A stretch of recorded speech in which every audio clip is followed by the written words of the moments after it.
Well, hello, Fester. Hello, Roxanne. Hey, good news, everybody. Busting news. Actually, the news busted at like 4:45 p.m. yesterday that all lanes of the Howard Franklin Bridge northbound 275 open. I tell you what, it tacked on another 20 minutes to my ride home yesterday, and it was after, well, technically rush hour. I'm leaving here at about, I don't know, 10:15 after the morning show, and I get on 275 North. I'm like, all right, yeah, my GPS map in the car, it has the red line. You know, you can see that it's green, then it turns a little orangey, and then it got a big red blob on the map. So yes. I knew that it was traffic that was backed up, obviously, because of the road lane closure, because of the washout. But I didn't expect it was going to take an additional 20 minutes or so. And for me, yesterday, and again, this is a little after 10 a.m., so rush hour's done with. Yeah, for the most part. Yeah.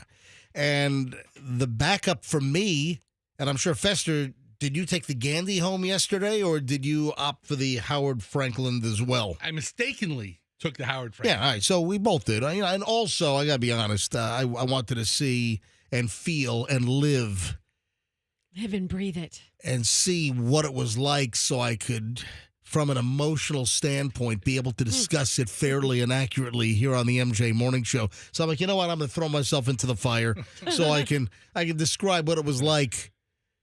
Real man of the people. Yeah. Exactly. So for me yesterday, the Howard Franklin backup started before the hump. So it was before the rise where boats pass under, in the middle of Tampa Bay.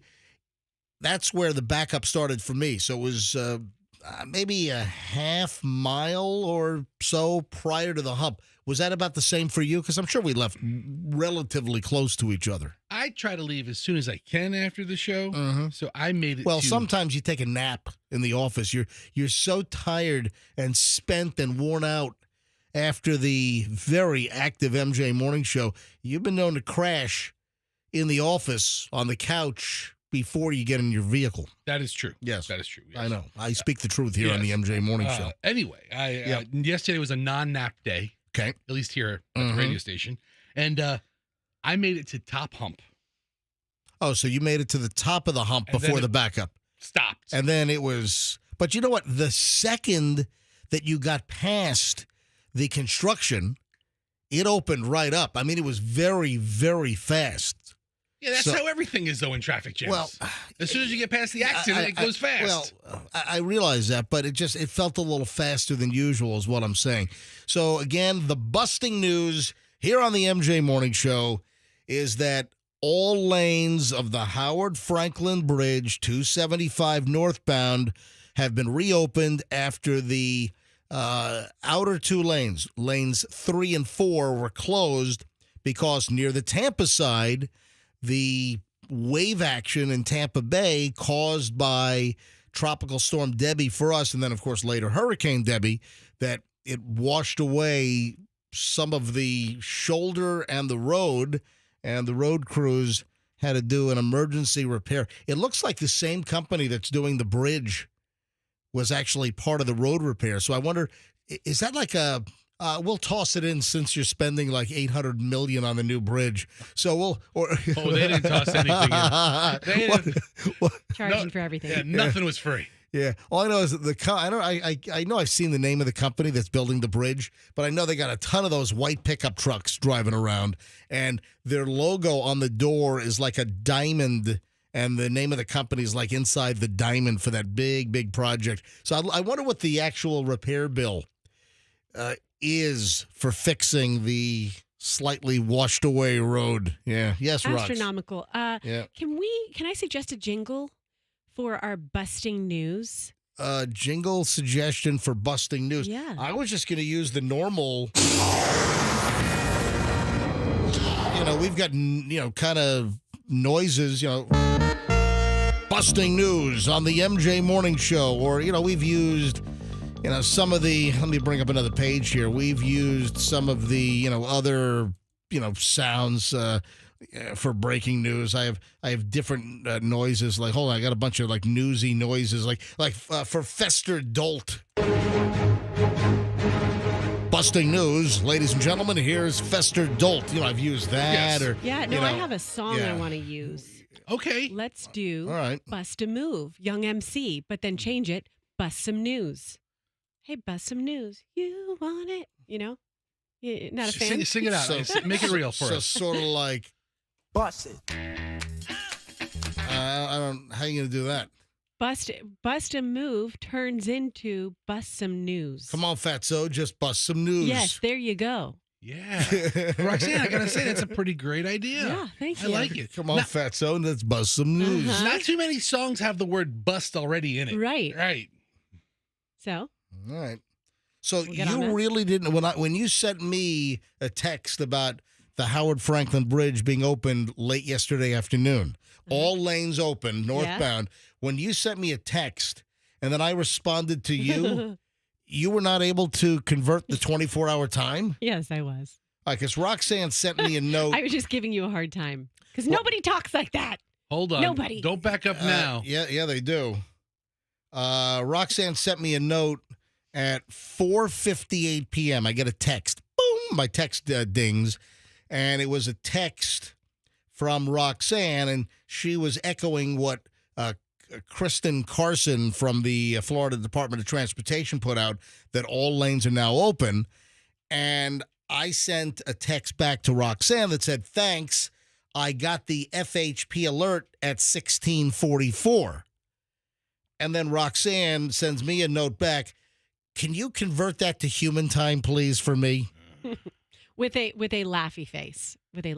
No, I realize it's a cryy laughy face. Yeah, It's more. It's the laughing with tears. You're laughing so hard you're crying. With my head tilted. Emoji. With the tilted head emoji. I wish you would have given me the vomit emoji. The green-faced vomit emoji. That's a good one. Yeah, anyway, so yeah, I did get the notification from the Florida Highway Patrol with my blurb. So that's good news. So hopefully there's no sympathetic backup where people still think the lanes are closed, so they slow down and, No, but all 4 lanes, Howard Franklin, are opened as opposed to closed. All right. Just getting rolling here, 6:08. It is a busy, when is it not a busy morning show? When is this just a slow pile of ass? When are we going to have a more music morning or something like that? We're as long as I'm here, it's not going to be that way around here. Yeah, if any boneheaded radio genius says, yeah, we need more music on the MJ Morning Show, like 6 or 8 songs an hour, that's when I go, bye-bye. All right, 6:09 at the MJ Morning Show. Let's grab some traffic. Pat's got the latest, and we're back in minutes. Stand by. Well, like you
6:21 here on a Thursday morning. And, of course, additional busting news from yesterday was the cancellation of 3 Taylor Swift concerts in Arnold Schwarzenegger's homeland.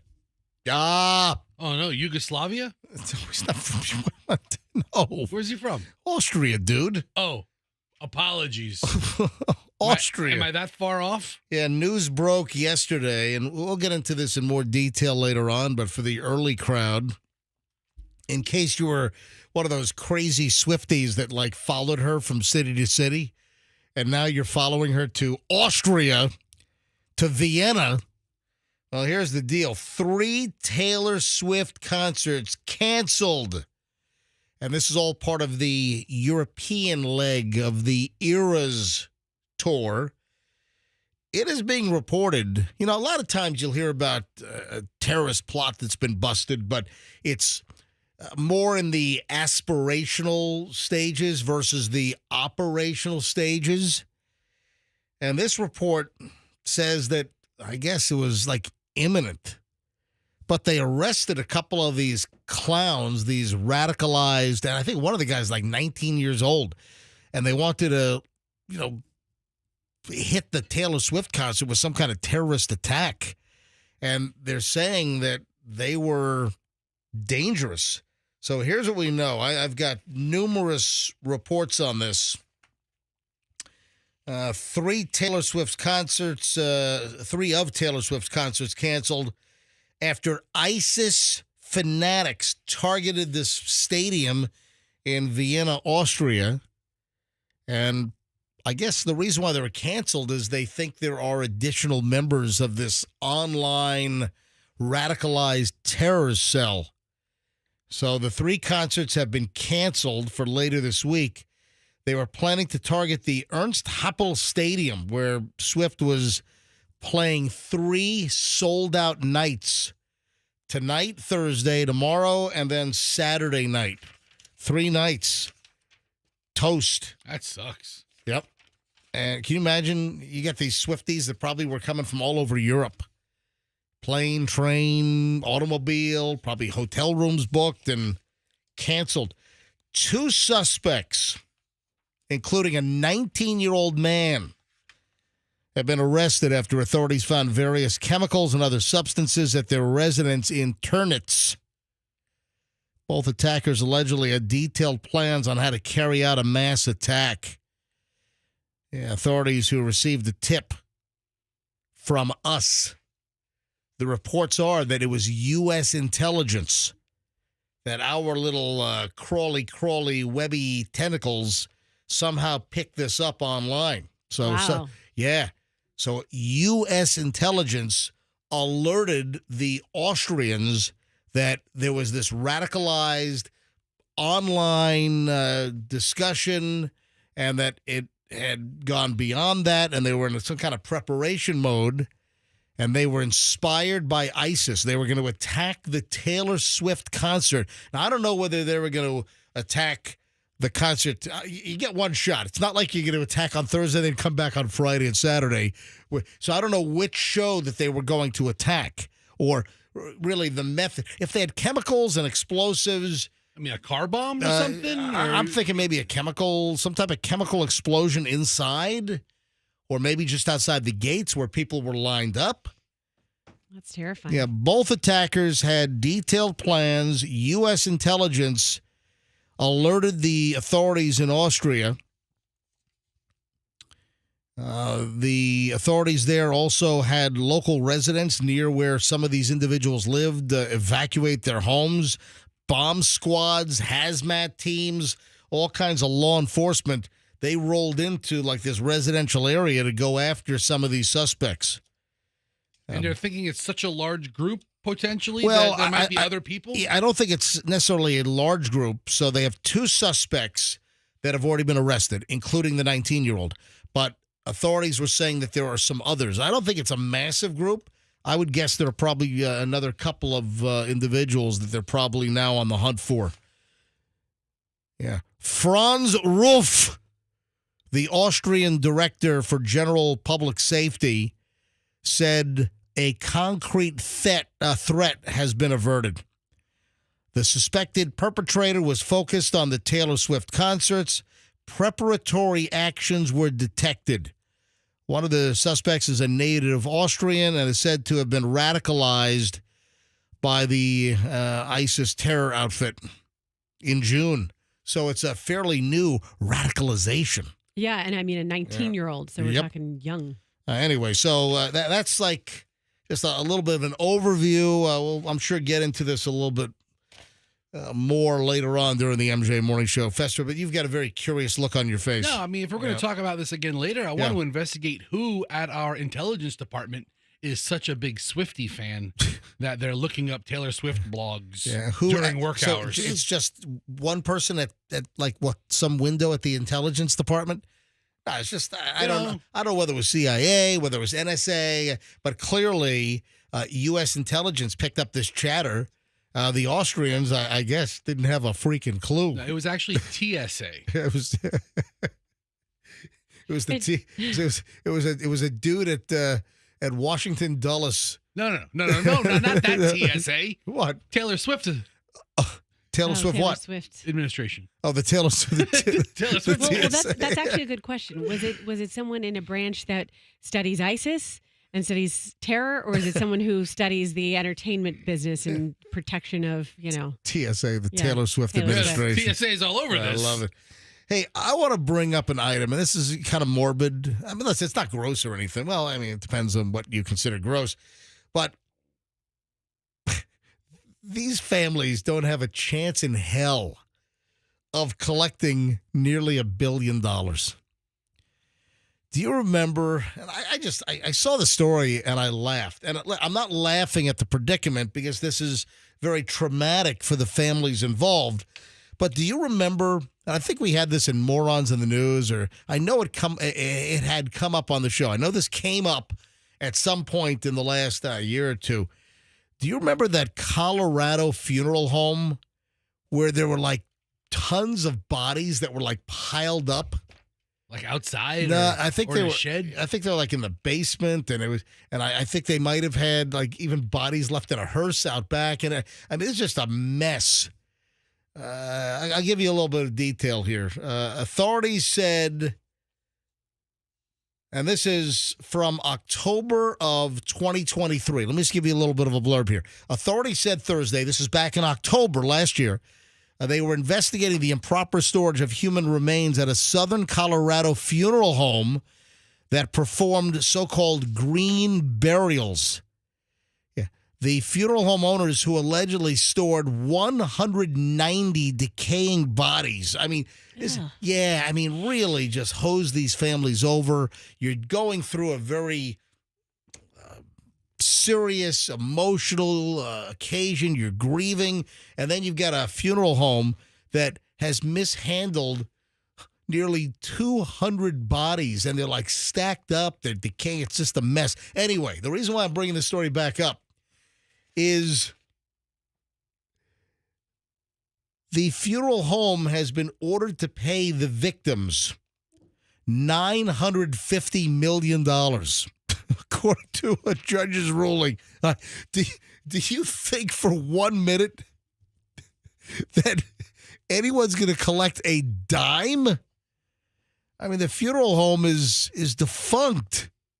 There's no way that this is another example of like these crazy judgments that you're just not going to collect jack crap. What am I thinking of? There is some recent story where I know we've commented on, where there was a big judgment handed out. I know, and we also said, good luck collecting anything on that. Does anything strike a bell on that? Does anything sound familiar? It's almost like the Aaron Brockovich situation. No, it's not what I'm thinking. All right. Well, that's what I was thinking. Yeah.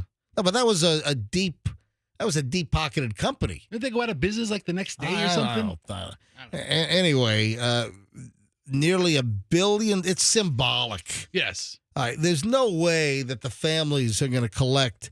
It's going to drive me nuts, though. I know there was another story. Hold on a sec. What was it? Well, O.J. Simpson was one. Well, the Goldmans have an auction coming up. Yeah, because I think they got their hands on some of the O.J. stuff after he died. But O.J. Simpson was one, but there was something more recent where there was like this massive judgment or big money owed. I'm talking about something in the last couple of months. It's going to drive me nuts all morning long because I know we talked about it. And it's just when you get these judgments and there's just no way that the plaintiffs who've been awarded the judgment amount, there's no way they're going to collect. Yeah, good luck. You got some little small-time funeral home where they didn't, in a small-time fashion, take care of 190 bodies that were all piling up. But there's no way that, hey, yay, billion-dollar judgment, $950 million. And you guys, are you thinking Alex Jones? That's another one. Oh, conspiracy. That's another good one. Yep. So that whack job conspiracy theorist, Alex Jones, who made the families up in Sandy Hook with the school shooting, made their lives a living hell by telling, parents who lost their little first graders that it didn't happen, that it was all a government conspiracy and they were actors and no one actually died. And Alex Jones was hit with, I think, over $1 billion judgment. Those families aren't going to get anywhere near that. He doesn't have that kind of money. All right, 6:32 at the MJ Morning Show. I just thought I'd bring that up. But there's one other story that's, man, if anyone knows, call up 800-990-10. The election workers? Yeah.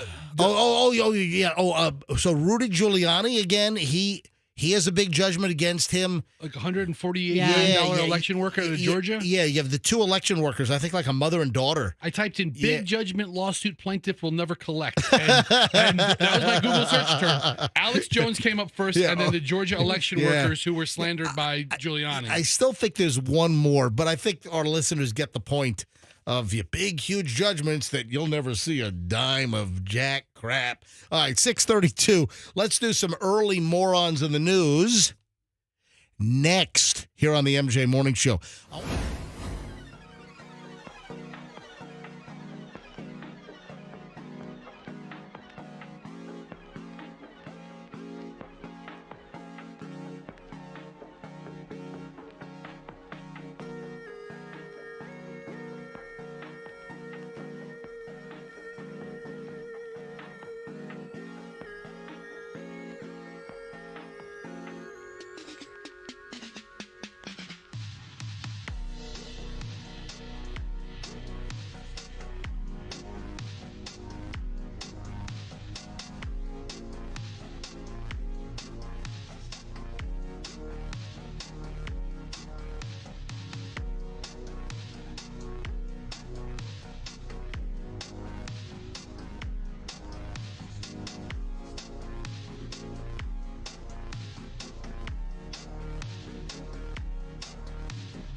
Watch out for the morons. 6:41, it is the MJ Morning Show. MJ and Fester, Roxanne, Andrew, the producer. Oh, Andrew has that little situation. It has something to do with something called jury duty. We'll address that later on. I was going to get into it yesterday, but time got away from us. All right, early morons. Let's start local here. I didn't get to this yesterday, but I wanted to get this on. That the St. Pete police are on the hunt for 3 individuals accused of trying to home invade. Yeah, St. Pete police are saying that there were 3 young men that are being hunted because, and I don't know why it took so long for this to come out. This happened back on the 24th of June, around 9:24 p.m., and they tried to, fake a food delivery. It's like a month and a half ago. It's a long time. Yeah. And the story just rolled out on this thing. And when this victim in St. Pete opened the door to say, hey, I didn't order food. So they get a knock on the door, food delivery, and they're like, get these 3 guys outside. And the homeowner says, yeah, why are you knocking on my door? I didn't order food. And they open the door. First of all, don't open your door. Yeah, seriously. Yeah. Leave your door closed and just talk to these hooligans through your door. And then also I would make sure you go get your shotgun or something as well. So all these days later, all these weeks later, we're getting some details here. So the victim opens the door, which you shouldn't open the door. No. Just yell through the door, I did not order food. So when the person kind of cracked the door, they then push the door, force their way inside, and then pistol whip the dude. hit him with hit him over the head with a gun. Victim was able to fight back a little bit, and with the resistance that the victim gave, it was enough to spook these guys, and they ran off. I mean, be glad it ended there for the guy. And then they actually left a bag of food behind. They left a bag of McDonald's. So they actually had like a real food prop with them, faking the delivery to then push it away into the guy's house. So they have the supply list of everything they need to pull this crime off. Yeah. And one of the things were actually go to McDonald's and buy a bag of food. And this is what's bizarre. And I don't get this. The St. Pete police, they have actual surveillance pictures of the perps buying food at a McDonald's in Orlando earlier that day. Oh, wow. How are they, I don't know, maybe there was a receipt in the bag. So that's the only thing I can surmise is that how in St. Pete are you able to figure out that these three guys bought the McDonald's bag of food at a McDonald's in Orlando? So the bag was left behind. There must have been some receipt that indicated that it was McDonald's number 327, whatever. Yeah, they would have that on the receipt. And the address, and it must have been, in the bag. That's how they were able to then go to that McDonald's. Was it the big McDonald's on International Drive at the playground? I have no idea. Oh, I love that place. That's a good one. I've usually never crowded. But Isn't that supposed to be the world's largest McDonald's? That's what they say. I've never been there, but You've of course. never been there? I've never been there. I've driven by it, and of course I've driven by it. I'm aware of it. Yeah, it's on International Drive and I-4. Of course you've driven by it. Yes. Thank you. Yes. So the St. Pete police, and I'm guessing they must have left a receipt in the bag that had the address. So St. Pete police, with the investigation, they go to Orlando, and then they go through the surveillance footage, and they find video of the perps and the McDonald's. So there's actually they're pretty good images of these young cretins. Anyone that has any information, call the St. Pete Police Department so they can. But why are they waiting so long? Why did the story just come out in the first week of August when this happened back on June 24th? That's what I want to know. You know what? They worked all their leads, and now they're dry. Now they need the community's help. Yeah. Hey, speaking of McDonald's, we're a little McDonald's heavy here. I'm a little McDonald's heavy. That's what happens. Yeah. I love it. Yes, you are. All right, listen to this. A guy accused of trying to steal a hash brown at gunpoint at a McDonald's drive-thru is going to go to trial. Yeah, good idea. So this idiot, this moron in the news, Rashun Shawwal Al-Juwani, 35 years old, and this is out in L.A. County Superior Court. This guy brandished what was then determined to be a replica weapon. It was a fake pistol. It was some kind of replica. Oh, you know what I just thought of? What? This happens to me a lot. Just old memories are triggered. I remember, I can't remember what magazines they were, but my dad used to get some magazines. And this is back like in the 70s and 80s. So I think I maybe last recall seeing this when I was in junior high and even early high school. So early 80s, 82, 83. I remember, and Fester, you're not that much younger than me. See if you can remember this. There were like magazine ads where there were companies that were selling replica guns. Andrew was shaking his head. Andrew, you remember that? They were like, I can't remember like what the companies were, but there were like full page ads in magazines, and they made guns that looked like the real thing, but they were replicas, and they were like ads you saw all the time. So what was the point of them? Airsoft? No, I don't think they worked. I don't think they shot BBs or maybe they did, but they looked like real guns. And there would be all these different models, the Smith & Wesson, the Walther, and I remember when I was a kid, I used to see these ads. I remember, toy guns used to look a lot more. No, I'm not. No, these were not. These were meant for adults. These were like metal, real deal looking replica guns that used to be advertised in magazines. Anyway, back to my story here. So this dude was arrested. This goes back to last fall. But now we're finding out it's probably going to trial. Well, duh. So this dude tries to steal a hash brown at fake gunpoint at the drive-thru.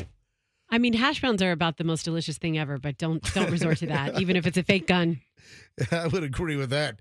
Yeah, the employee at McDonald's indicated that the suspect only paid for 2 hash browns, but demanded a third at gunpoint. What? This guy clearly is not straight in the head. So the victim at the McDonald's drive-thru said that the guy in the drive-thru line demanded a third hash brown, but only paid for 2. Then starts berating the McDonald's worker. They get into a verbal altercation. The guy is using the employee's name, which he saw on the name tag. Yeah, that's why they wear the name tag. Saying, hey, blank, you're a bleepity, bleepity, bleep. He then retrieved a firearm from the vehicle and pointed it at the victim's chest, according to the L.A. County Sheriff's Department. The victim then said that he gave him the third hash brown because he was in fear for his life. Let me guess here. My life or an additional hash brown? I think you go for the hash brown. Yeah, give him the hash brown. You know what? Give him a small coffee as well. Yeah. Investigators reported they identified the SUV that this Al-Juwani was driving, which was registered to his wife. They served a search warrant at the home, and the victim identified him from a photographic lineup. Deputies found a black Glock 19 style compressed air-fired pistol during their search of the home. Anyway, so this dude was arrested. And again, why is it taking so long? And now, suspect in hash brown theft heading to trial. That took a long time. What the hell? And then, speaking of like drive-through robberies, we had a story. Hang on, let me see if I have it.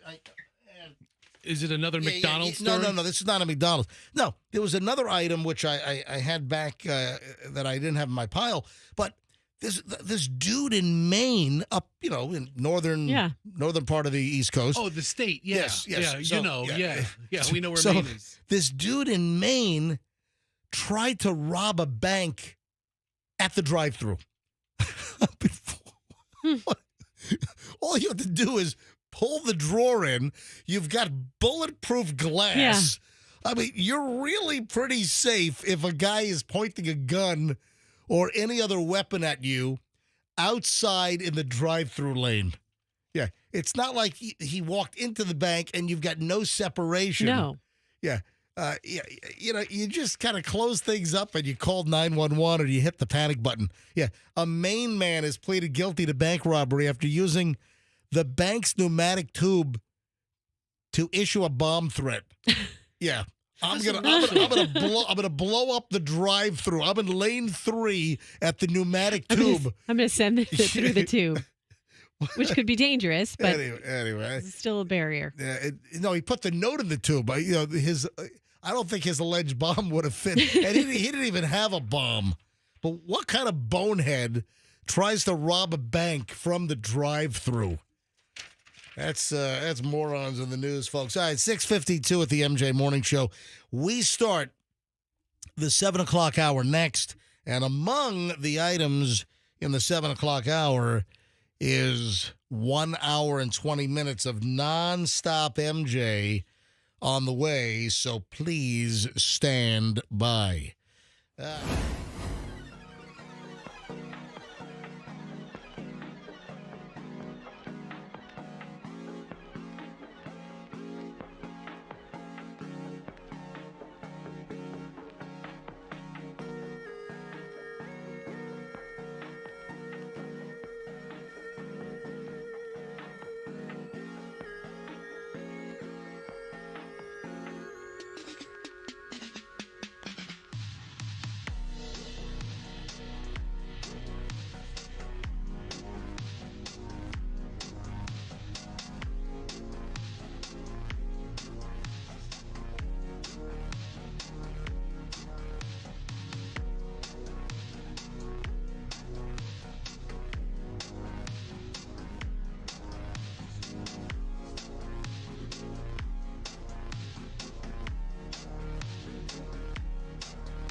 Why the hell is it their fault?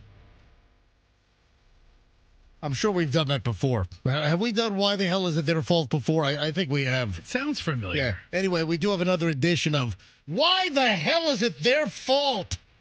Coming up in a matter of moments here on the MJ Morning Show on Q105. Hey, Roxanne, you want to discuss for a moment the fact that you thought that your husband of, well, not that long, Dig Dug, I mean, you guys have been together for 16 years. What? Really? Yeah, we've been together a long time. It seems like it gets longer every time you say it. Hold on. No, No. because time keeps passing, you weirdo. No. Yeah, because you asked me in chunks of time. Don't conflate. Don't conflate the amount of time they've been together versus the amount of time that they've been engaged versus the amount of time they got married. Because I had no idea. You guys have been together for 16 years. Folks, of course, I'm talking about Dig Dug, Roxanne's husband. Yeah, we're going on 16 years. Wow. So you've known each other for 16 years. Before you got married, you were engaged for like 7 or 8 years, right? I don't remember that number. I'm sorry. And now you've been married for... Roxanne remembers all numbers, by the way. So this December, you're going to be married 2 years or 3 years? No, we didn't get married in December. When did you get married? April. What? April. Okay. Yeah. All right. So this past April, was it 1 year? 1 year. That was our 1 year anniversary. Oh, so just this past April was 1 year. Why the hell did I think you guys got married in December? I don't know. Anyway, another edition of Roxanne and Doug. And you just recently thought that Dig Doug was cheating on you? Well, I'm not going to take it that far, but thought something fishy was going on. What do you think was going on with fishy? I get on the Peloton, right? And I'm not a big Peloton rider. That's usually what he's the Peloton guy. But you do get on. Occasionally, I'll go on it. And this is the free Peloton that he got by faking being an Ohio State fan, right? Yeah. And so well, we talked about this. Why, we did. Why we giving did. me a look? Why'd you just shoot me a look? You just glared at me. Oh, that's my good morning, MJ glare. Oh, all right. Because for those that don't know, Dig Dug was up in Michigan. Was it Michigan where he was? It was the Michigan-Ohio State Michigan, game. Ohio State. Arguably the biggest college football game of the year. Huge college football game last year. Was it? It was last year, right? Yeah, it was. It was last year. Was it last year? Yeah, it was like last. Yeah, because we just got was it. Was it around Christmas time last year, right? Mm-hmm.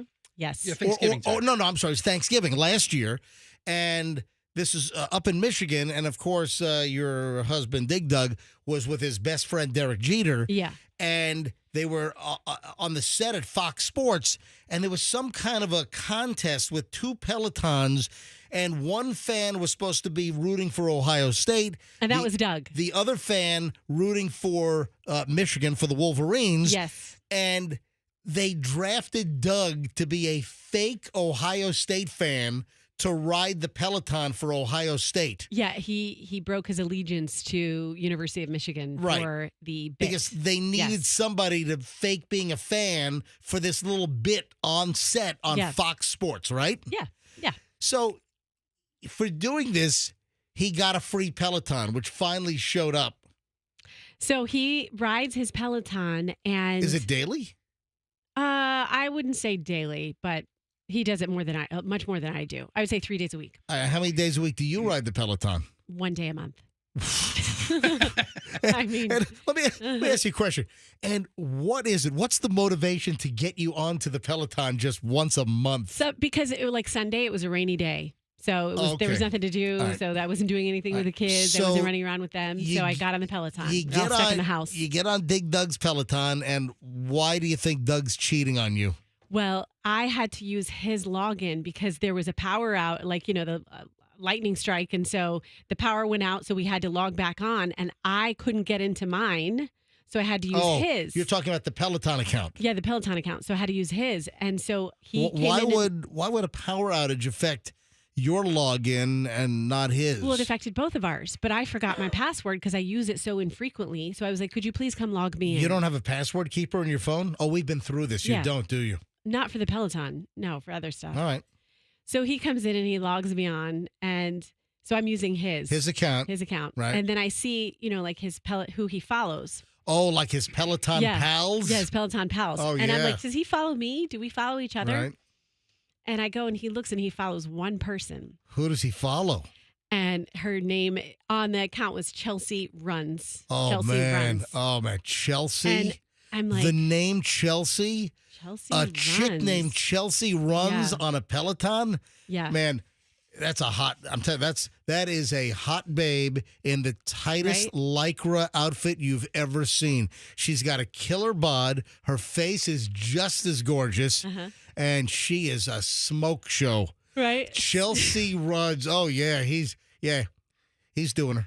So I see this, but here's the other funny thing. Yeah. So her little icon says straight out of my 40s. Like straight out of Compton. Yeah. And it says straight, but it's a little logo straight out of my 40s, but in that straight out of Compton logo. Mm-hmm. And so I'm like, huh. That's her So people get icons? Avatar. Avatar. That's the word I meant. Gotcha. Avatar. Is this an instructor or is this just some rando person cycling somewhere in the middle of the country? Yes, exactly. And but I think it's Chelsea. What's the answer? Is it a Peloton instructor or is it another Peloton user? No, a user. Oh, it was Chelsea Runs Tampa. That's what it was. Chelsea runs Tampa. Oh, wow. Okay. What? So Do you know who Chelsea runs Tampa is? Or is she still a mystery I'm girl? getting to this. All right, go ahead. All right, let me tell you. It's funny. Did Doug So I'm use protection? MJ, will you stop? This is a cute story. You're making it I'm, gross. I'm sorry. All right, go ahead. I'm sorry. Tell me the cute story about your husband following other women on his bike. I apologize. Happy So I'm ending on looking this at one. this, and I'm like, huh. I go, I never pegged him for a guy who would go for an older woman straight out of my 40s, you know? And I'm like, I would have seen him with like a younger, 20-something kind of girl.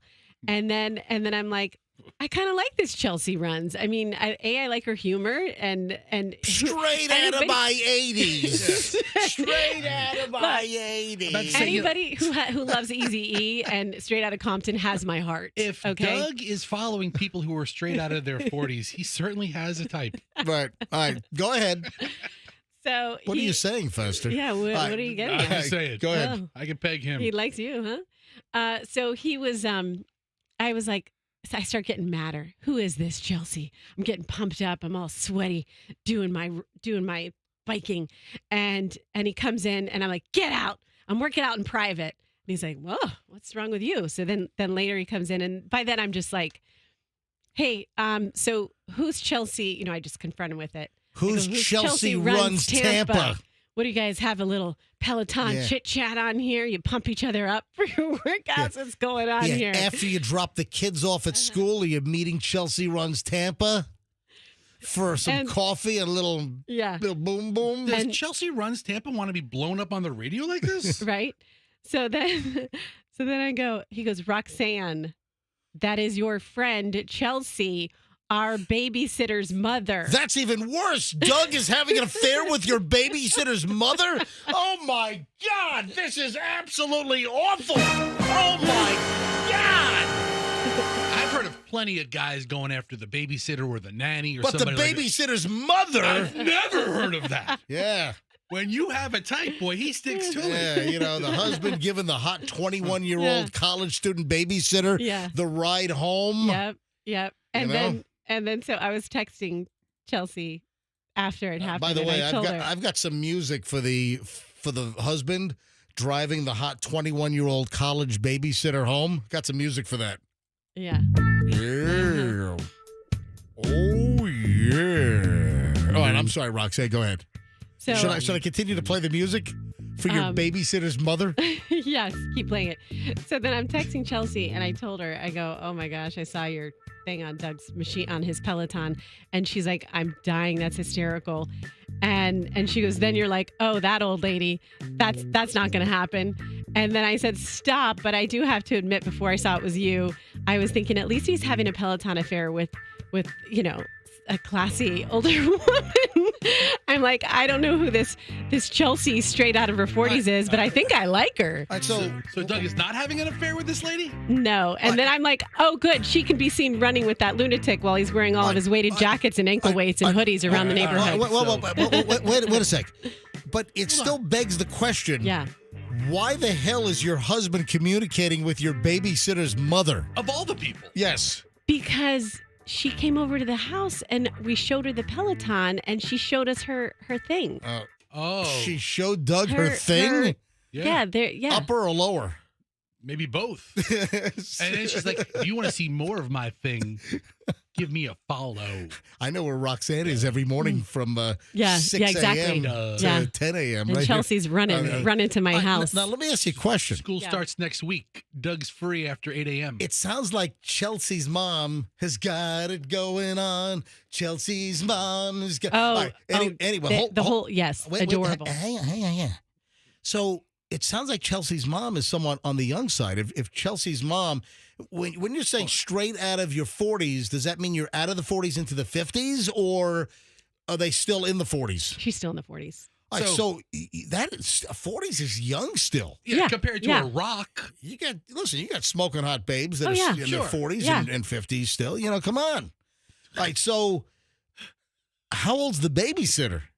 The babysitter is she's not 20 yet. What, teens? 18, 19? Yeah, 19. All right, so the babysitter's mom, it's not like you're thinking about some, shriveled up, cranky old, 75-year-old woman. No. It's a relatively Yeah. young babysitter mom. Yeah. Well, does she have it going on? Oh my gosh, yeah, of course. She's beautiful, but So where's this going? She's Is she younger than you? just because Doug follows her on Peloton since we all got we know we have Pelotons. Is she? What did you say? Is she younger than me? Yeah. Is the babysitter's No, mother she's younger not. than you? She's not. Are you guys samesies? What is your obsession with my age? I don't and her- know. Listen, you're the one bringing this up. You guys are asking, exactly. you guys are asking dumb this. questions. It's hilarious. You're the one that brought up the whole age and straight out of the 40s. Now I know what you guys are so creepy. All of a sudden you're like, Listen, you- all right, This is a turn it into podcast thing. We're going to do this on the Roxanne podcast. If you don't want questions. You brought up the story, and we're asking valid questions. Okay, give me better questions. Better questions. Is Doug doing it with her? No. Does she go pantyless? No, you're disgusting.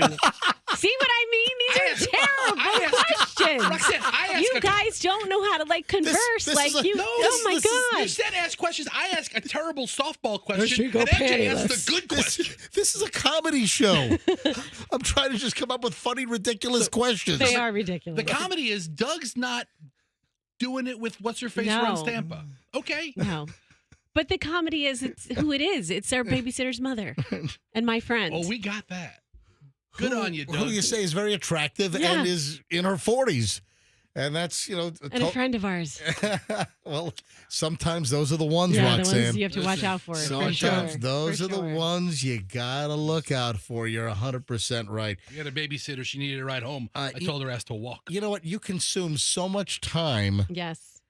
that I can't even get to. Why the hell is it their fault? Oh, I wanted to hear that. Well, I'll do it. I'll do it next. Why okay? is it their fault? All right. So coming up next, another edition of Why the Hell Is It Their Fault? All right, what's the story? I'll get to it next. And at 7:15 right now, we start an hour and 20 minutes of non-stop MJ next here on the MJ Morning Show. Hey, I want to talk about...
that song.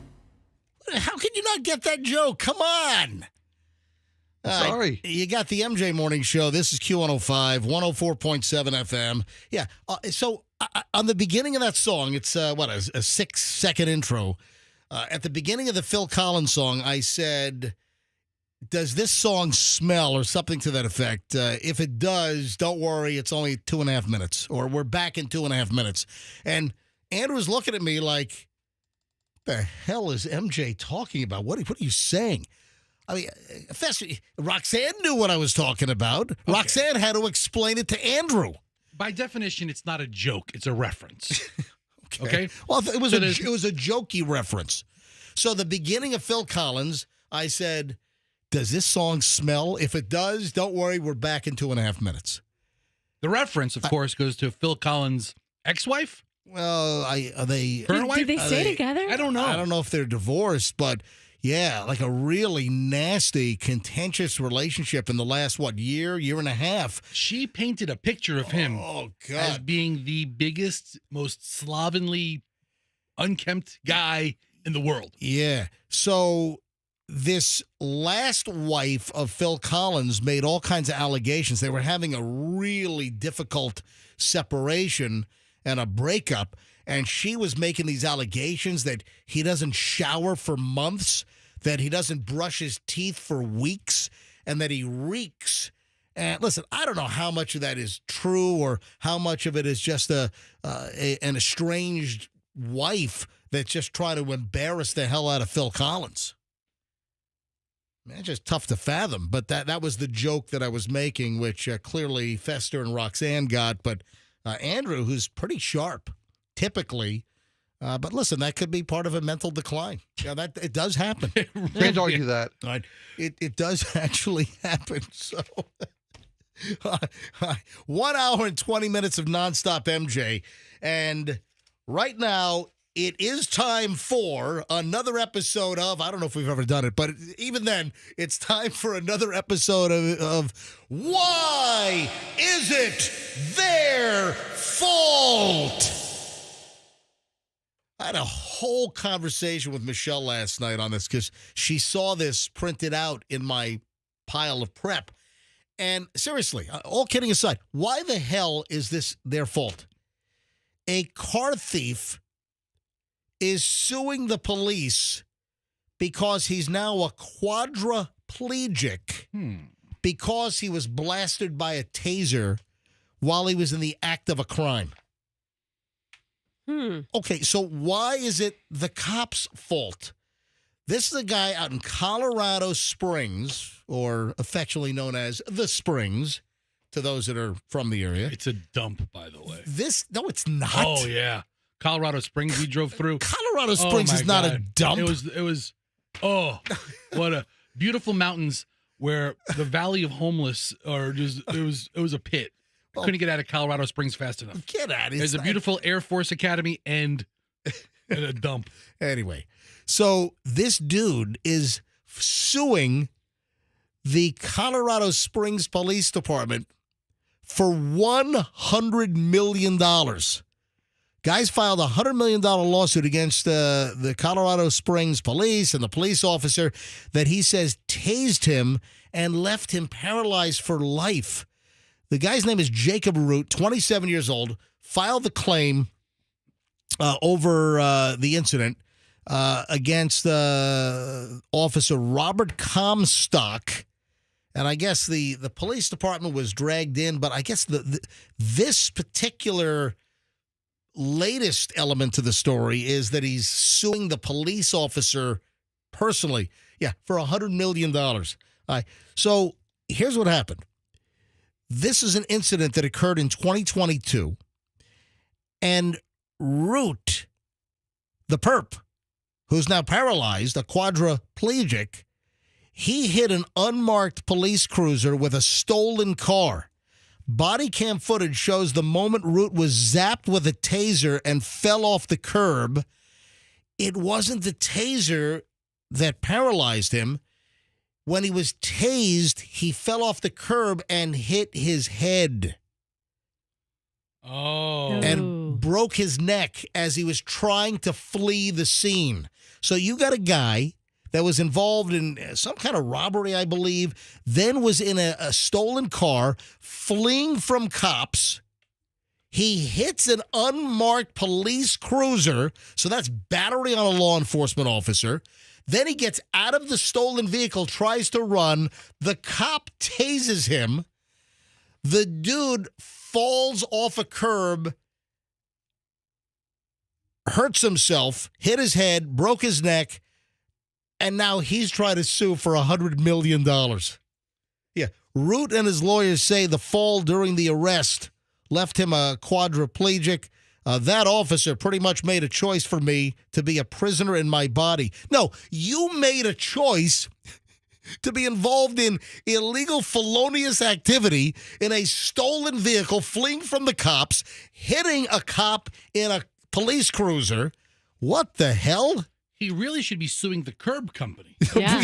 I mean, you know what? It's about that ridiculous. It really is. It's really just, there's even this body cam footage of him running through a gas station. Oh, you have it up there. Hold on, is this audio? This is from some Fox this 31 is, Denver? This is from KDVR, Fox 31 Denver. Right, so here all it right, is. hold on. Roll it back a little bit.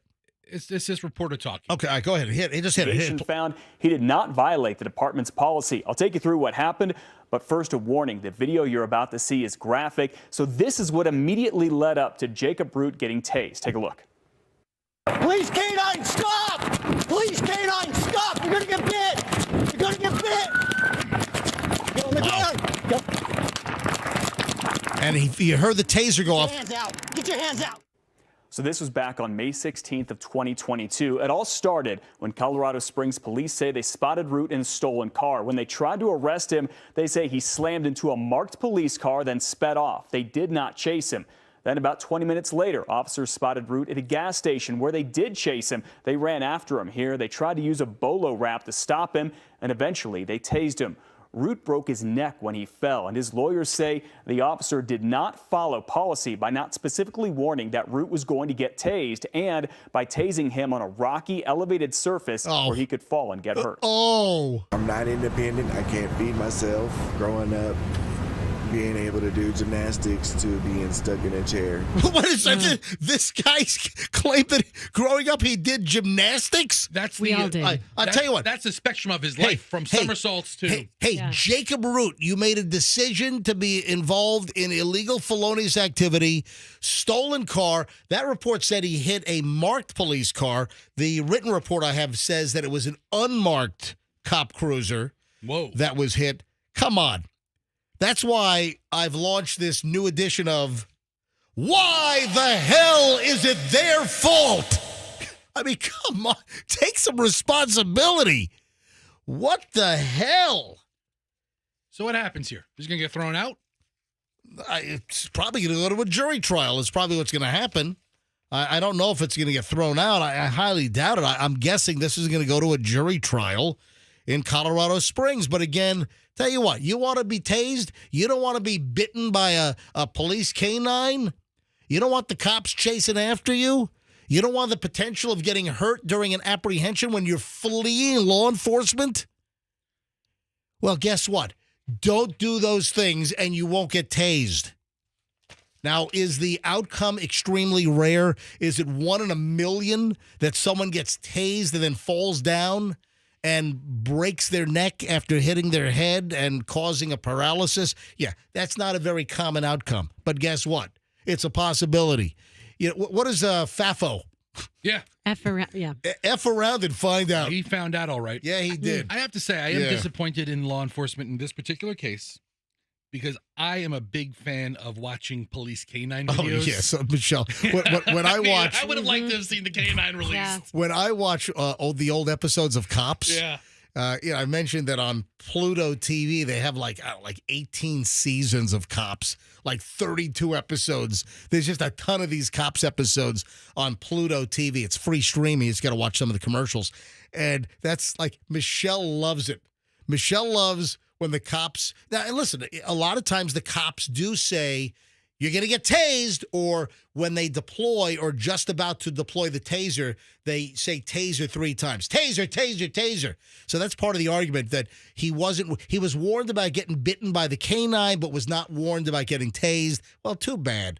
But, man, Michelle loves it because when the folks get tased, a lot of times they stiffen up. Yeah. And they fall over like a tree in a foot. They just stiffen up and fall over like a plank. And sometimes if they're on amphetamines, they don't even go down. You can keep tasing them and they'll just keep on going. Or angel dust or something. But the other thing is the dog bites. Yeah. Michelle also likes the dog bites. And I got to be honest, you got the perp. And listen, they say loud and clear, we're sending in the canine. You're going to get bitten or bit. A lot of times they say bit. I like bitten. So I guess both are grammatically correct. Well, I'm glad you're not a cop. But You're going to get bit. It's bitten. All right, so bitten. They're warning these perps, and they're hiding out. They're inside a house. They're in a closet. I mean, listen, too bad. You've been warned. Don't resist arrest. If they've got a canine, and a lot of folks are like, they're afraid of the dogs. A lot of folks, the minute they threaten sending the canine in, they're like, all right, I give up. But there are plenty of perps and you got the dog, whether it's a Belgian Malinois or a German Shepherd or whatever. And those dogs, do you know the PSI? Do you know the pounds per square inch of jaw pressure that these canines have?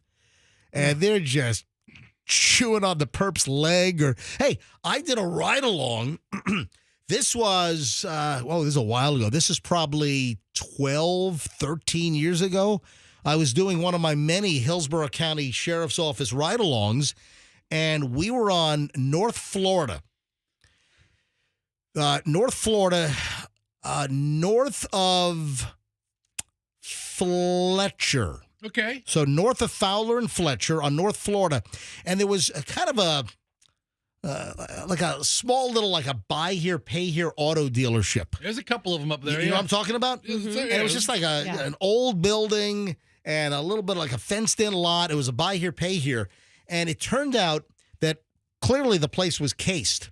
And they had 2 expensive, ninja bikes, crotch rockets, inside the little showroom of this little car dealership. I mean, really kind of a seedy, buy here, pay here kind of car dealership place. Very small building. But somebody had obviously seen that there were 2 of these bikes. So somebody had been there earlier, they had seen that there were 2 of these expensive crotch rocket bikes.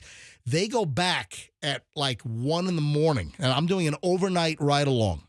And I think I was with Steve Lewis, who's now retired from the HCSO. And we're called to the scene, and there were already officers on the scene because the perps fled, so they set up a whole perimeter. And what these perps tried to do was, at 1 in the morning, back up the pickup truck, break in, and then they had some planks, and they were trying to roll the ninja bikes, the crotch rocket motorcycles, up these little planks into the back of a pickup truck. They were caught in the act. They fled, and they set up a perimeter, and they caught one guy, and they finally caught the other guy who was hiding, and they sent in one of the Hillsborough County Sheriff's Office canines, and, man, that guy's leg became a chew toy. But listen, he was warned. Hey, come out. We're going to send in the dogs. And I just remember his jeans were shredded. His Levi's, he had the new red Levi's. Yeah. And, then Hillsborough County Fire and Rescue came out and treated him. But listen, those dogs don't play. No. Those, if the cops say to you, give up or we're sending in the dog, my recommendation to you is give up and don't let the dog get a hold of you. Not going to be a good day. So a couple of, maybe during the storm, Yep. I was flipping through some of the more obscure channels on my free YouTube TV, which I get from Unitard, the old intern. Yep. And I saw, for the first time ever, Tampa Extended Stay Lockup. Yeah. It's from 2011. Right. And it was just great to see the inside of the, I guess it was the Falkenberg facility, but every case coming through there. Yeah. No dogs. Or Orient Road. Or Orient Road. Orient Road. One of the two. I don't know. They didn't get into all those details. But it was great. I've been in there numerous times, transporting somebody. And Yeah. and I've only been in there yeah. once, and, it was about 2 hours before my lawyer got me out. No, you weren't. I'm kidding. That was Pinellas County. Oh, is that when you shot out the windows of the Winn-Dixie? It was As a teenager? It was a cash and carry. I'm sorry, cash and carry. We weren't arrested. How old were you guys? 17, 16. Yeah, Fester and his doofus friends thought it'd be funny to shoot out the window of a cash and carry with a BB gun. We did stuff in the early 90s that would get you 10, 15 years You now. schmuck. Yeah. What an idiot. All right. Time is at 7:41 at the MJ Morning Show. You know what time it is? Other than 7:41? Yeah, 7:41. It's time for another MJ Morning Show Olympic Update. All right, now, are we going to give you the medal count? And at last check, as of late last night, the U.S. had the medal count, I think like 96 medals, almost 100 medals, and we were ahead of China by a few for the gold. I don't know if that's changed since it's, 5 hours ahead or so in Paris right now. But no, that's not the kind of Olympic update we do.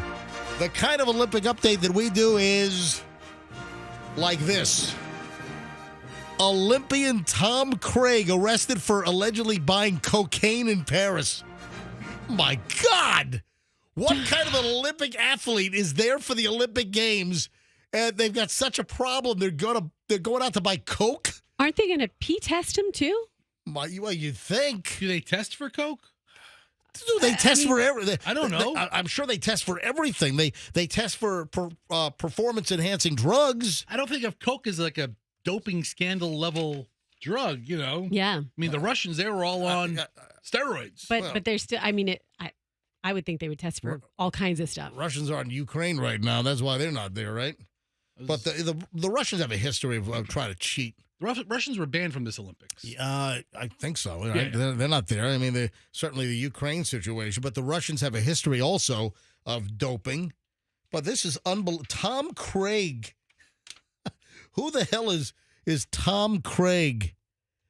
An Australian field hockey player. First of all, this is breaking news. This is busting news. There's men's field hockey? Dude, I was watching. I had no idea. I was watching the semifinals of the women's field hockey. Yeah. It is. Oh, it's brutal. It was a really exciting sport. Yeah, I mean, they body check and all kinds of stuff. And they wear no pads. And they have I'll tell you what, little hook sticks. you get whacked upside the head or you get clocked in the shin with those hooked little devil weapons. Yeah. Those are nasty things, those field hockey. Anyway, listen, this is what he said. I'd firstly like to apologize for what has occurred. No. Say it like you're from Australia. I'd firstly like to apologize for what occurred during the past 24 hours. Oh, crikey. Oh, crikey. I made a terrible mistake. A mistake. It's not a mistake. I made a terrible mistake. And I take full responsibility for my actions.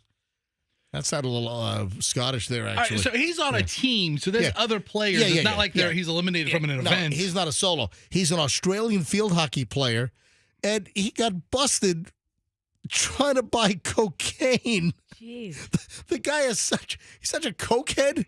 He goes to Paris for the Olympics representing his country of Australia, and he's got to go hit the street to try to buy coke? Yeah. According to the Herald Sun, Craig was arrested on Tuesday, 2 days after Team Australia's elimination from the games. Oh, so he was done. I guess he was so distraught with the elimination, he wanted to bury his face in a pile of coke. Is it me, or is this a lot less worse now that he's eliminated? Yeah, that makes a difference. Yeah. I mean, you shouldn't be doing that. It's not good for you. Yeah. It's illegal. Yeah. But The your competition is over. The Australian Olympic Committee has confirmed an Australian hockey team member is in custody after being arrested in Paris on August 6th.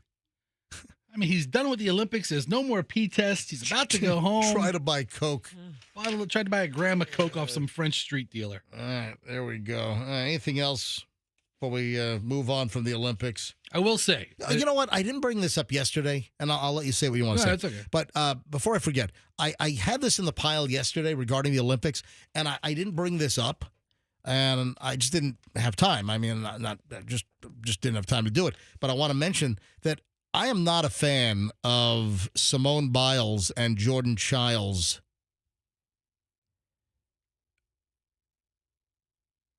bowing to the, what was it, the Brazilian player, right? Okay. Yeah, like the we're not worthy type thing? Yeah. Okay. This was, what's her name? Andrade or something? The Brazilian, Olympian, the gymnastics athlete from Brazil. And she's really talented as well. But to see two Americans like bowing to her because she had the gold and we had the silver and the bronze. And she's also like one of the greatest gymnasts of all time. That's why they did it. Well, Simone Biles, I think, is better than her. Sure, but they're all really good friends. But still, I don't You're in their world. I don't want to see two Americans bowing. Oh, come on. What do you mean, come this on? Isn't World War II? I didn't. This isn't World War II. Come on. We're bowing to Hitler. No, there's nothing like that. I didn't want to see that. All right, two other things here. Another amazing picture. We had the crazy picture from French Polynesia, from Tahiti, where the surfer appeared to be suspended in midair with his surfboard right next to him. That was an amazing photograph that was taken last week. Yeah. There's another photo of a massive whale breaching the water, nose up, right behind swimmers. That's pretty awesome. Yeah. Another Olympic surfing event in Tahiti, 10,000 miles away from Paris. So you got a swimmer, you got a surfer in the water who's like swimming, and right behind the surfer is a massive whale breaching the water's surface.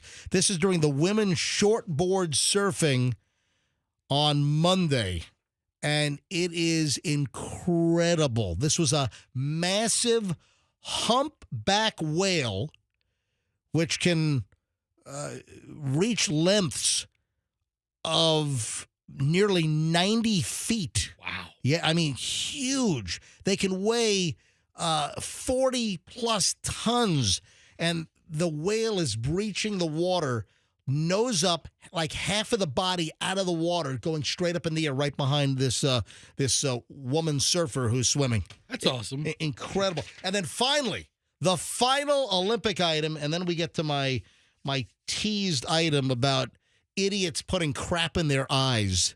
So hold on. The final item with our Olympic update this morning is as follows. Snoop Dogg is reported to be making $500,000 a day at the Paris Olympics.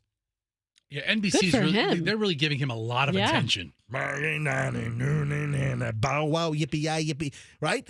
Now we see why he loves the Olympics. He's getting paid. Yep. It is. You got Flavor Flav with his giant clock around his neck, and he's he's the hype man for the water polo team or something? I don't think he's getting paid for that. Women's water polo. I haven't seen NBC. Mike Tirico hasn't gone to Flavor Flav, but he talks to Snoop Dogg every night. And now, Grammy-nominated rapper Snoop Dogg is said to be earning $500,000 a day as a special correspondent for NBC and Peacock at the games.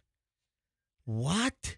Snoop's doing a good job. I saw him out there at the equestrian event. What was it called with the dancing horses? Listen to this little social media blurb. What is that? What's the dancing horses called? Lipizan. I don't know. Whatever. I don't know. Whatever Roxanne says. Anyway, the horses are dancing around, and Snoop had never touched a horse. Right. In his whole life until he gets to the Paris Olympics. Right. It was really good. Listen to this. Sat next to an NBC exec at dinner. He said Snoop gets paid $500,000 a day plus expenses to be here promoting Olympics. This was an X post on social media from Henry L. McNamara, a partner at the venture capital firm Great Oaks, and a Forbes 30 under 30 lister, according to his LinkedIn post. Anyway, $500,000? Oh, my God. That is, you know what? He'd be a great guy if there was like a a joint rolling contest at the Olympics. How many joints could you roll in 10 minutes or something? How much longer before that's an event? MJ, do you know who the diabetic darling of the Olympics is? The diabetic darling? Yes. I don't. Who is you just mentioned her, but who's arguably the most well-known non-basketball player in this Olympics? Oh, Simone Biles. Have you seen the commercial? I have not seen. There's a commercial? Oh, I perked right up. Hold on. There's a new commercial running? Yes. I saw it last night for the first time. All right, roll it. Let me hear it. Go ahead. My daughter works hard, and so do people with type 2 Oh, my God. This is terrible. This is terrible. This audio is awful. Anyway, I got to find a better version then. Yeah, dude, you can't look at this. Somebody just recorded this off the TV with their phone. Well, it's Sounds underwater. Just tell me what. No, because it's Wah, not wah, a. wah. Yeah, it's not clear. Simone Biles' mother is doing a Mongiorno commercial. Oh, for Diabetic help. Well, because Ozempic, Mounjaro, and Wegovy, those lower A1C, but also have the benefits of weight loss, as many people are realizing. All right, so a lot of people initially thought that Simone had diabetes. Oh, but it's Simone Biles' mother But does. it's her mother. So I'll tell you what. Since Simone doesn't have diabetes yet, let's just get Simone Biles' mother to do a commercial. Is that what you're saying? Anyway, it's out there. All right. 7:51 at the MJ Morning Show. Just a few minutes late for my don't be an idiot and put this in your eyes. What the hell are people doing? What is wrong with people? Why are people following morons on social media, these stupid TikTok videos or Instagram reels? And I have warned about this, and I've known people. I've had to caution. I've had to yell at people and tell them, do not get your news from Instagram and TikTok. Do you know how many people that's like their only news source? And I have people hit me up with all kinds of conspiracy crap. I'm like, where did you hear this? Oh, I saw it on TikTok. I'm like, stop! Time out! Stop getting your news on TikTok and Instagram. Go to real sources to get your news, because there's so much garbage. There's so much conspiratorial crap. And then on the other hand, you have all this medical advice and the latest craze and try this, or, oh, check out this hack. That's like the big term, this health hack. So there are idiots. Listen to this.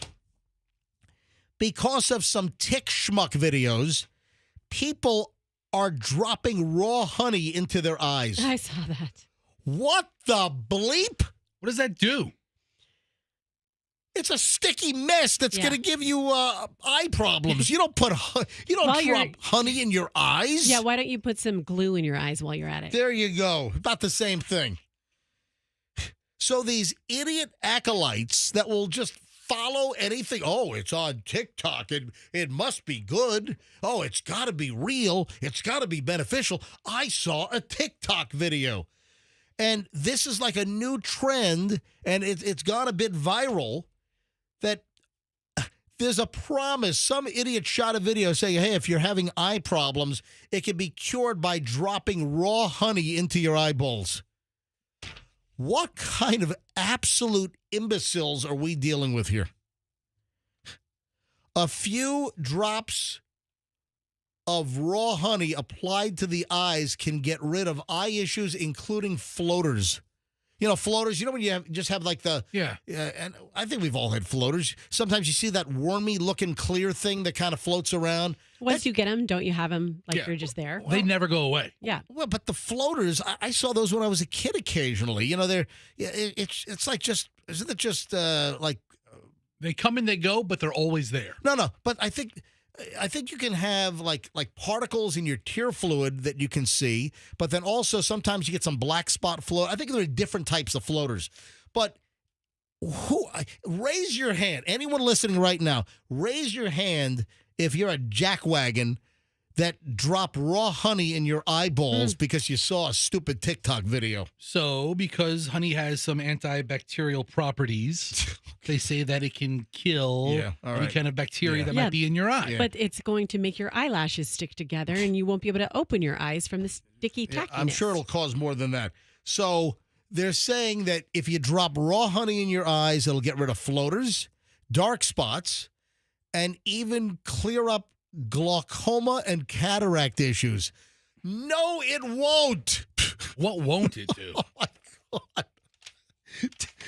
Do not, I repeat, do not drop raw honey into your eyeballs. And I guess one of the honeys that's being pushed is it Jimerito?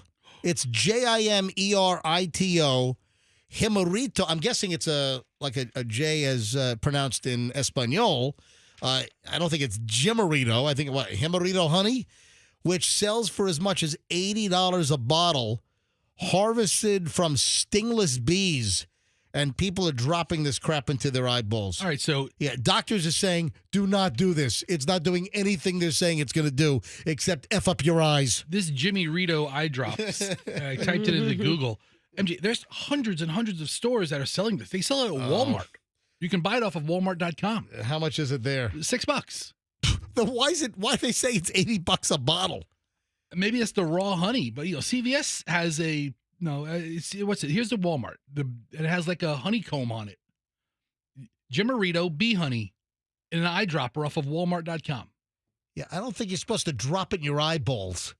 Anyway, hey, speaking of eyes, you want to hear something creepy? Jimerito honey for eyes. I think it's Jimerito. Let's go with Welcome to America. All right, maybe it's Jimerito. Jimerito. You say K-Man, so let's call it Jimerito. Honey for eyes, healthy and restore vision.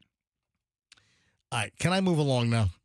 Speaking of the eyes, you want to hear a really creepy story? A friend of ours goes into Walgreens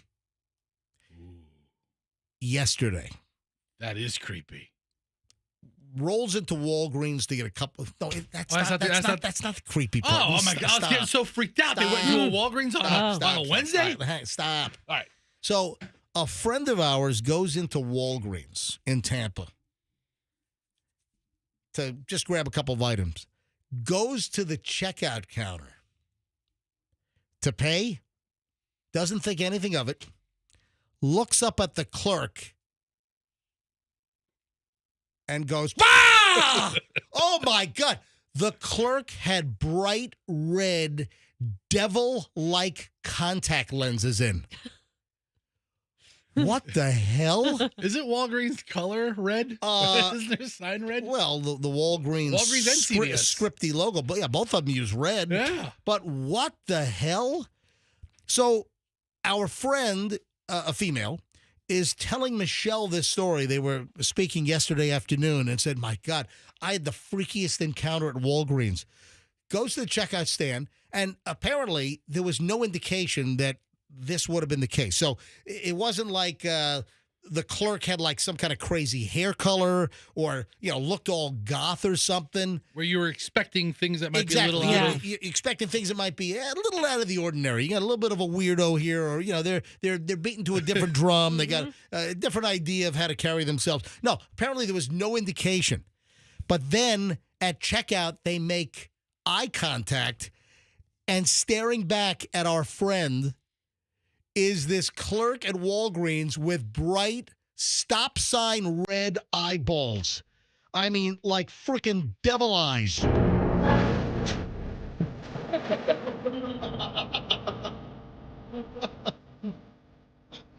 Oh my God! It's Damien! It's Damien Omen 2! It's the devil. No, Andrew, it's the whole damn eyeball. The whole damn eyeball is bright frickin' devil red. I mean, it was like it was the beast himself. It's like, what? All right, so I get into a conversation with Michelle last night. How does the Walgreens manager not tell your employee, you know what? Your bright red eyeballs, whatever contact lens, I'm going to feel really bad if this is like a medical condition that you can't help. Yeah, I mean, it's not like pink eye gone amok. No. These had to be contacts. It was a female at Walgreens in Tampa, and bright freaking red eyeballs. So how does the manager not say, Darlene? Hey, Darlene, can you come by the office here?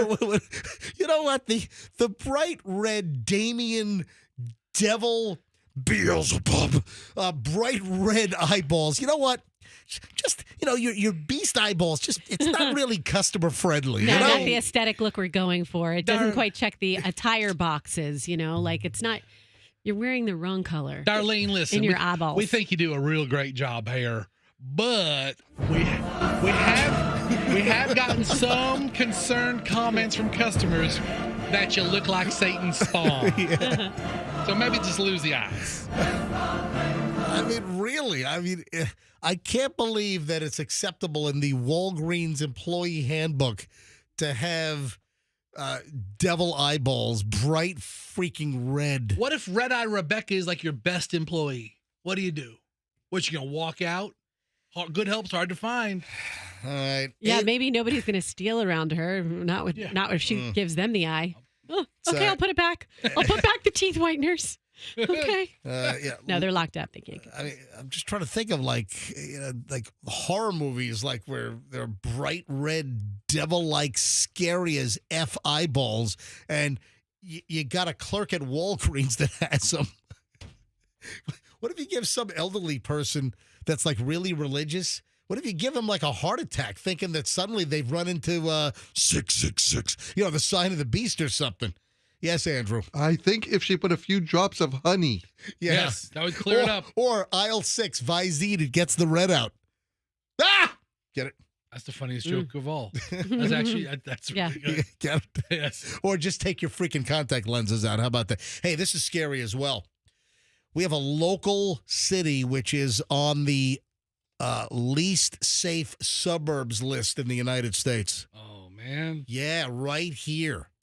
What local city is dangerous? What county?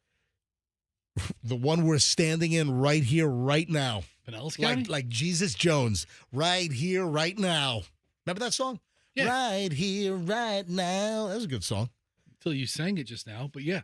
We ought to play that. That would fit the the 80s, 90s, and more. Would that fit into the more category, the 90s? Oh, look, category? yeah, right here. Right here. Jesus Jones. Yeah. All right. Pinellas County. If you were to get Fester, you're a Pinellas County. I was. I kind of You grew up here. Yeah, I grew up in Pinellas County. Yes. Yep. Before you moved to Hillsborough. Yes. Pinellas County is no longer home. All right, so let me tell you right now. This is a new list. Yes. So they took all kinds of data, stats, FBI, local crime. They took all kinds of factors: excessive drinking, deaths, traffic. They took all kinds of stats, and they came up with a list of the safest to least safe cities in the United States. You're telling me there's a city in Pinellas County or a suburb in Pinellas County? Yep, that's near the bottom of the list as Wow. like one of the most unsafe in the country. Okay. Yep. All right, so I've always heard like there's a part of St. Petersburg that's really rough. It's not St. Pete. All right, so the 10, these are suburbs. The 10 safest suburbs of 2024, according to the rankings: Lehigh, Utah; Bethesda, Maryland; Layton, Layton, Utah; Rockville, Maryland; Great Falls, Virginia. Utah and around the capital, right. and then some areas in Chicago always seem to rank really high. Now, let's go to the bottom of the list. The worst suburbs to live in. Near the very bottom at 352 is? Pinellas Park? Nope, not Pinellas Park. No. All right, hold on. It's Pinellas County. At the bottom of the list. It's not any of the beaches. It's not Gulf. Maybe it's going to be super ironic, and it's Safety Harbor. Safety. That's pretty funny. Right? But it's not. So 2 Florida suburbs. One is right here in town in Pinellas County. One is over on the other side of the state. I'll tell you right now, 2 Florida suburbs. One of them is DeLand. Okay. Landed in the bottom 10 for the least safe in the country. Oh. So DeLand is one of the Florida cities. What is the other one? Dunedin. No. Clearwater. No, Dunedin is a nice, safe. Downtown Dunedin. No, Terrifying. It's very sketchy. The sponge docks Yes. are terror-ridden. Listen, man. No. Don't mess with those Greeks, man. No. They'll take you out in the sponge boat. They'll never find you. Is it Largo? Yes. Largo is number 352 at the almost the very bottom. We get a lot of morons in the news from that area, don't we? I feel like we've gotten some. Yeah, Is Largo that unsafe? Well, that's what they're saying. So there are 360. So number one is the safest, down to the least safe at 360, and Largo comes in at number 352, 8 spots away from the bottom of the barrel. Okay. Yeah. I guess I've never thought of Largo as super classy, but I never thought of it as wildly unsafe either. Hey, I'm sorry. Hey, you know what we got to do in a few minutes? We've got to call the guy that was on Pitchmen with his TV remote safety device that apparently he could not strike a deal with our pal Anthony Sullivan years ago. Folks, if you don't know the story, that the MJ Morning Show, we were part of a TV show which I guess launched right around the same time as Shark Tank. And again, it was like products getting pitched to see if a deal could be made to bring it to market. And I had a guy reach out to me that he is thankful that he was not able to put a deal together because his idea has gone on to sell 21 million units. My God. So he reached out to me after we did a story about hotel nightmare items. Do not touch this item. Do not use this item. And the latest item you're not supposed to touch is the hairdryer. They're saying the hairdryer is an absolute germ blower. Don't touch the hairdryers. And this guy was listening to the show, and it reminded him, hey, I have this hotel motel room safety device, this anti-germ device for the TV remote control, and he writes me this whole note, emails me at mj@mjmorningshow.com, emails me this whole note about he's very happy that the deal with Anthony Sullivan, our good buddy, fell through because he didn't have to share his profits with anyone else. That's amazing. Good for him. You know what? I was going to do something else first, but let me just get him on the phone because this is a great story. And then I'm going to try to get Anthony Sullivan on the line. He's in the UK right now. He said we could call him today. So let me first call. All right, I got to call Michael. It's Michael Monsky. And, man, I thought this was a great follow-up. This is Mike. Mike, it's MJ, Fester, Roxanne. It's the MJ Morning Show. How you doing? Good, how are you? Dude, we're speaking to you, 15 years later? We had you in the studio, back in 2009? Yeah, sometime like that. That's I just want to put my former partner that was part of this on the call. Yeah. Sorry, just hold on. Yeah, no problem. So that's amazing. So this guy, was he on the TV show? Yeah. So remember, we did the casting call. So the TV show was called Pitchmen, and Pitchmen ran on one of the cable channels. I forgot which one it was on. And it was Billy Mays and Anthony Sullivan originally. Of course, Billy passed away. And then this was season 2. And we hooked up with Anthony, who lives in the Tampa Bay area. And we solicited on the air any inventors or anyone with great products that they want to bring to market. And we did a casting call at a club down in Ybor. And we shot a whole episode of Pitchmen where people were pitching products just like Shark Tank. And this is 2009, right around the same time that the Shark Tank launched as well. All right, so who do I have on the phone now? So I'm back on, and my former partner, are you there, Dan? I'm there, Dan. Hey, Dan. All right. Dan is there. All right, so I get an email from Mike, And Mike says, thankfully, we could not make a deal with Anthony Sullivan because we went on to sell over 21 million clean remote control devices. And this was an item, refresh my memory. So I thought originally that your item was poo-pooed, but it was not. So Anthony Sullivan liked your idea, but you couldn't put a deal together. And now you're saying, thankfully you did not because you didn't have to split any money. And you guys have gone on to sell 21 million of these devices? Yeah, and counting. Is Sullivan coming on? Yeah, I'm going to try to get him on the line here as well. Because, what is he, like Trump afraid to debate me? No. That's a good line. No. I'm gonna try to get Anthony. He's in the UK right now, so I got to try to hunt him down. All right. So explain to everyone quickly, because I don't have a lot of time, but explain. This was explain exactly what the safe, clean remote device was. MJ, quickly before he gets into that. Yeah. The reason that we sold 21 million of these remotes Yeah. is when we first started taking this thing to trade shows, I came up with the line, what happens in Vegas stays on the remote, and it went viral. Oh, wow. That's a good line. You guys don't want, well, you're going to hear it. There is semen, there is feces, there is urine, there is blood. We don't know what the hell is going on in a hotel or a right. living. It's just, like, what are they using the remote as a vibrator? It's just like. All right, so the remote control's filthy. Refresh my memory what your clean remote actually looks like and what do people do with your clean remote when they get to a hotel motel room with a TV remote that clearly is going to be all nastied up good? So first off, we sell these remotes to the directly to to the hotels and hospitals and assisted living. So you're not bringing your own. This is this product's just there already.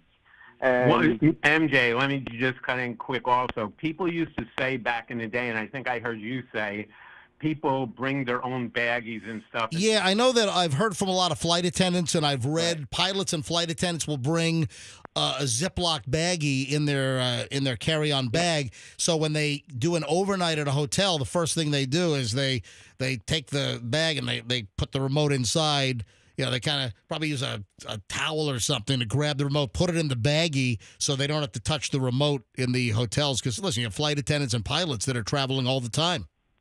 Yeah, so Mike and I basically decide this thing is so friggin' filthy that people are afraid to touch it and they got to drop it in a baggie. And hotels are even providing baggies telling you, hey, we haven't cleaned this thing. Put it in a baggie. It's disgusting. Oh, yeah, you swab those things. And, yeah, they're gross. So getting to it quick. So it's clean remote, and I'm a pitchman also. All right, so hold on a minute.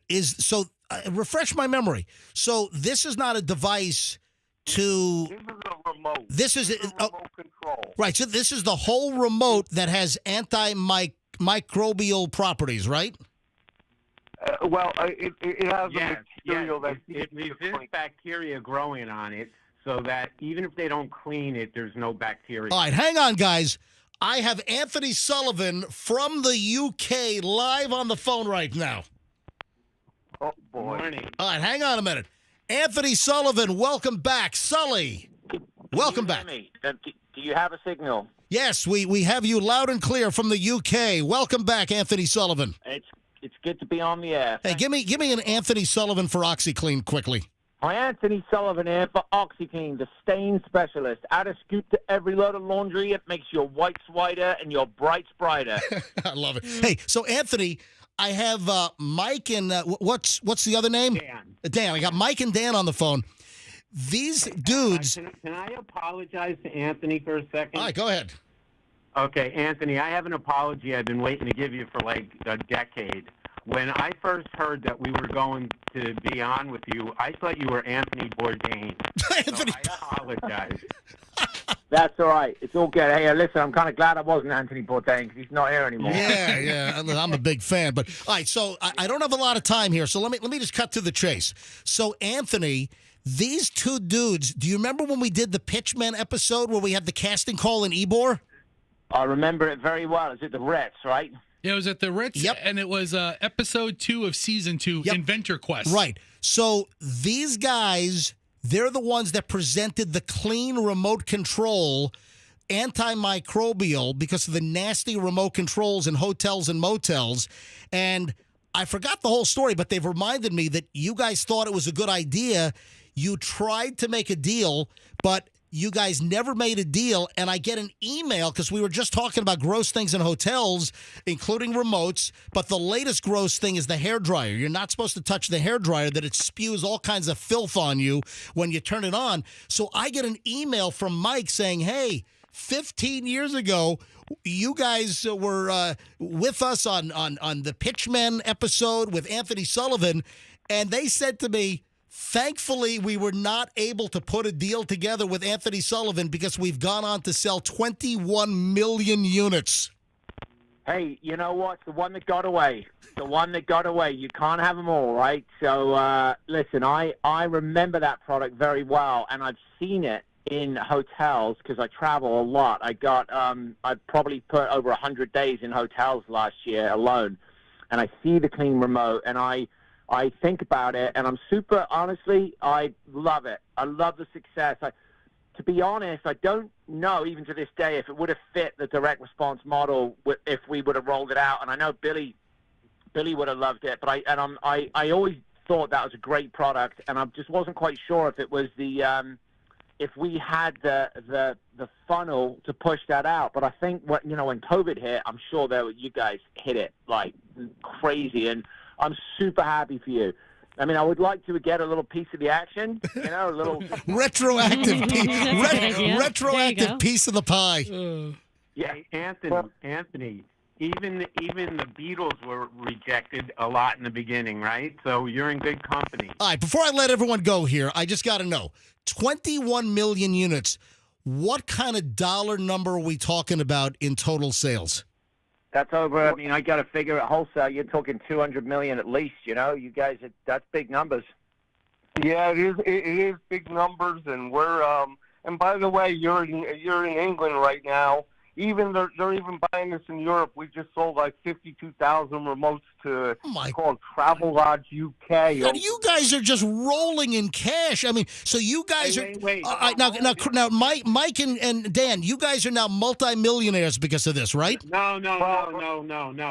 Yeah, I need your help, MJ. All right, hold on. One at a time. All right, go ahead.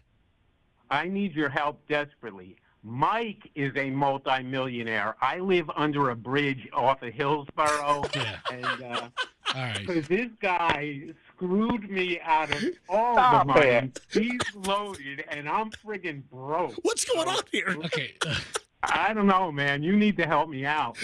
All right. I got a good lawyer. Don't worry about it. What's happening? No. All right, hold on. You're joking, right? No, swear to God. What? So first off, we're still best friends, but we're not partners because Dan, right before we hit it big, quit to be a poet. And he is a starving artist. Oh my! What is your recent address right now? And by the way, he now goes by the name Chuck.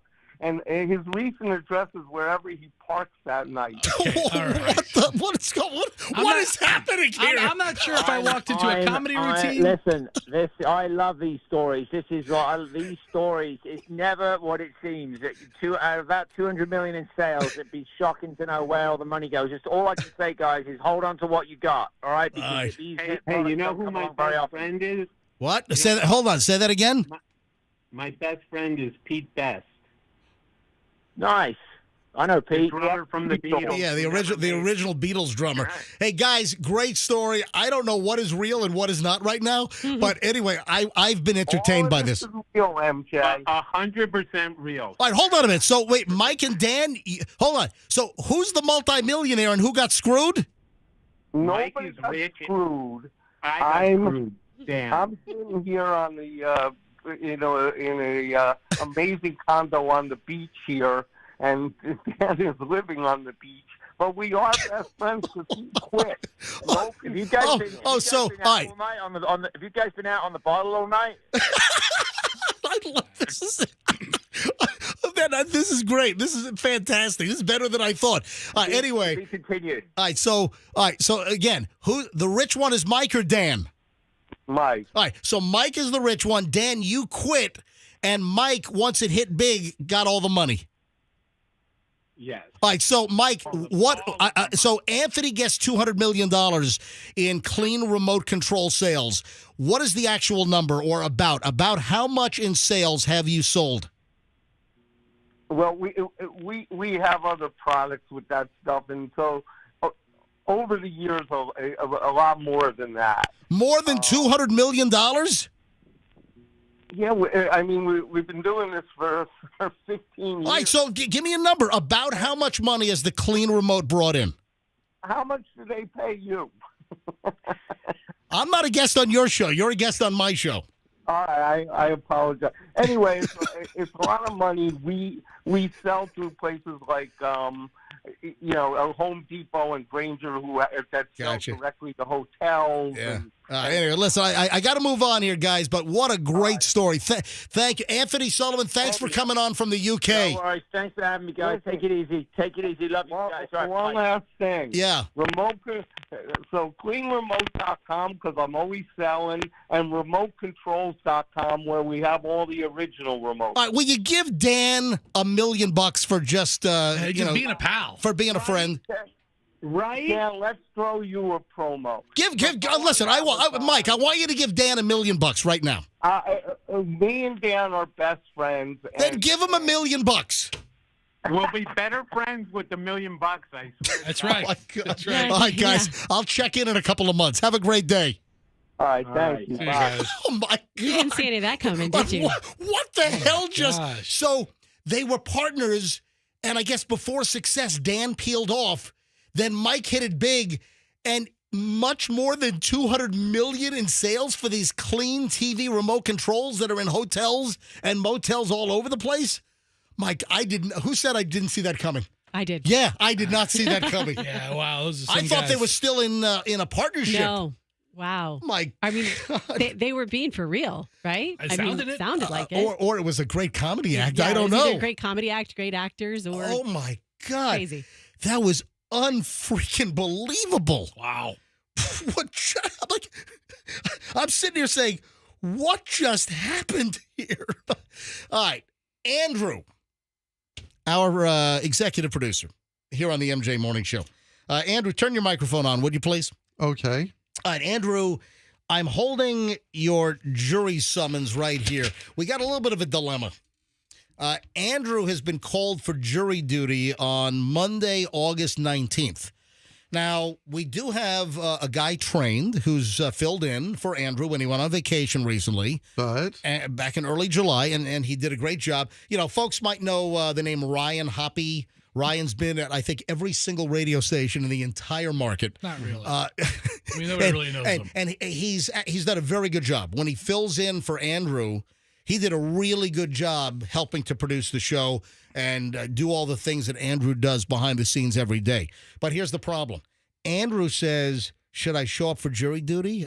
And I said, absolutely. It's your civic duty. It's if you get called for jury, and this is bizarre. I said what? I know I'm going to jinx myself, but I have not been called for jury duty since 1996. How is that?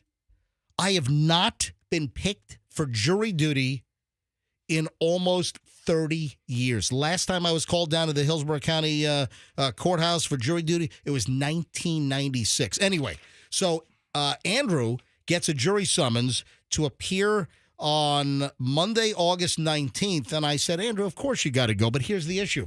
Guess what? Ryan, the fill-in for Andrew, has a funeral to go to. Where? Where's his funeral? Chicago. First of all, what? How do you know in early August that you have a funeral on the 19th? I mean, it's not like you're going to a wedding. It's like, What funerals are planned 3 weeks? Yes, Andrew. I think if you have family in Chicago, odds are pretty good that you'll have a funeral coming up. Oh, yeah. Anyway, so Depends what part of town. Let's not make light out of this. So Andrew has jury duty. Ryan, the fill-in producer, has to go to a funeral in a month, apparently. I don't know what the hell that is. That is something that happens more often now. I see people postponing it and then doing celebrations of life like a month later. But here's the deal. I asked Andrew, I said, Andrew, and I asked him this on the phone, and he brought in a copy of the summons. I said to Andrew, what is your juror number? And Andrew tells me last night, and it's confirmed on the form here, Andrew's juror number for the Hillsborough County Courts is 1011. 1011. And I said to Andrew, there's no way you're going to be called.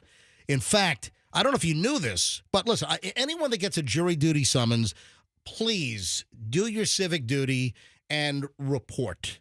And do your responsibility as a citizen of Hillsborough County or Pinellas County. This happens to be Hillsborough. Whatever county you're in, do your civic duty. But I said to Andrew, they give you a phone number, and the night before you're supposed to report, you call the number, and they'll tell you essentially whether you have to report. Like jurors 1 through 450 need to report. Dude, you have unless the week of the 19th of August, there are some big trials that are starting where they need a huge jury pool. I can't imagine that you're going to even have to show up. I'll give you an example. So I've got the phone number on the back here. You call up, seriously, because Michelle had jury duty. She was called like 2 years ago, and we called up. And here, I'm going to call the number right now. Listen to this.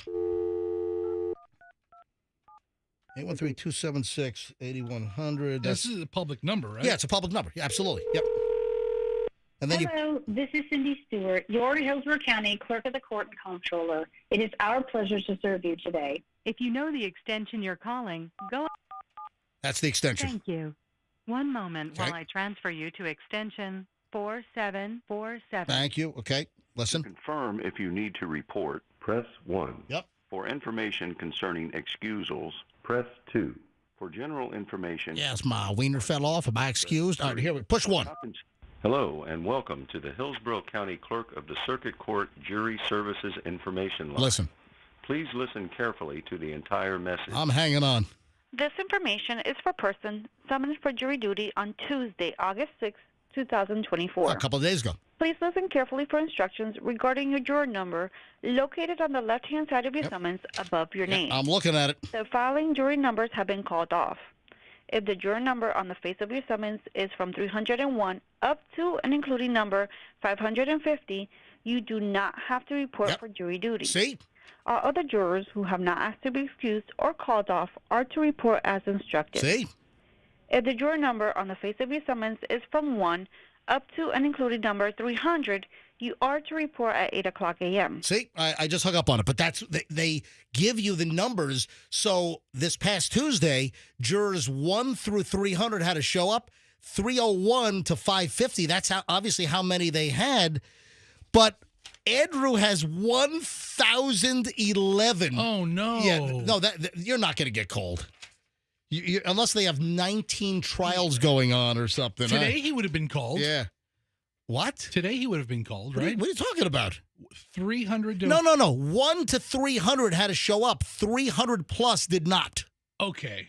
Dude, what do you got? The peanut butter in your I don't know ears? how this works. Yeah. I've never been called for jury duty. Hey, Andrew, yes? Yeah, I had just had a listener tell me they can't prove that you got the letter in the mail. So just don't show up. And I'm thinking, no, well, come on. MJ just read it on the air. Hey, Andrew, don't give out tips of how to... I mean, do your duty No. as a Stop. citizen. My point is, you just read my juror number on the air. I think if I didn't show up, they could prove I got it. Yeah, because that's true. Yeah, that's true. Because the county's after you, Andrew. You're going to call that phone line, I guess on Sunday it's going to be updated. You're going to call that phone line, and they're not going to have juror number 1,011 show up. Dude, how do you Yeah, get let's that hope for a job? short docket. Yeah. MJ, I want to apply for that job. What? Every night, like around 6:45, just leave the message. Hi, thank you for calling Hillsborough County. Hey, it's Fester from the MJ Morning Show. Listen to us on Q105, 6 to 10, weekdays, Yeah. Hey. 104.7. Hey, let me ask a question here. Moving on. Yes. I've been mentioning a couple of times recently about my high school reunion coming up. I have my 40th high school reunion. It's in October. It's Cox High School, Virginia Beach, the class of 84, 40th reunion weekend. I guess there's a homecoming football game at the high school on that Friday night. Are you going to the game? Yeah, so I arrive. I'm flying into Norfolk International. I'm taking Breeze Airways again. I had a good time on Breeze. This time, instead of the Embraer, I'm going to be on an A220. So I'm flying into Norfolk. I think I land at about 4:30. The football game is like 7 o'clock at night. Plenty of time to get from Norfolk to Virginia Beach. And then there's some events planned after. Then they have some kind of cocktail and dinner thing that they're planning for Saturday. And then I'll fly out on Sunday. But the reason why I'm bringing this, I'm excited. And, my high school friend group a couple of years ago, we kind of all rekindled. We had kind of been in contact loosely, more with some versus others. But we've got 5 friends from high school on our texting group, and we probably text every day, or somebody in the group is texting every day. It was pretty active last night. What weekend is it? It's the 18th, October 18th, 19th. Oh, Cox is playing Tallwood. Yeah, that's a new high school. I don't even know. That Yeah. high school didn't exist when I was in Virginia Beach growing up. Back then, it was like Princess Anne, First Colonial. That's where Juice Newton went, by the way. Playing with the Queen of Hearts. Juice Newton went to First Colonial right down the street from Cox. But Green Run, Princess Anne, Kellum. Michelle went to Kellum High School in Virginia Beach. But there were like a whole bunch of new high schools that didn't even exist. They play Kellum on 9/27. Well, there you have it. And the big Princess Anne rivalry in November. The point is that I'm excited about, seeing. And remember, a couple of weeks ago, I talked about the spreadsheet that's going around. And there were like 350 something from my graduating class in 84. All right. And there are about like 6 or 7 that are deceased. And on the spreadsheet, anyone that's deceased, their line is grayed out. Ooh. And then there's a link to like their obituary online.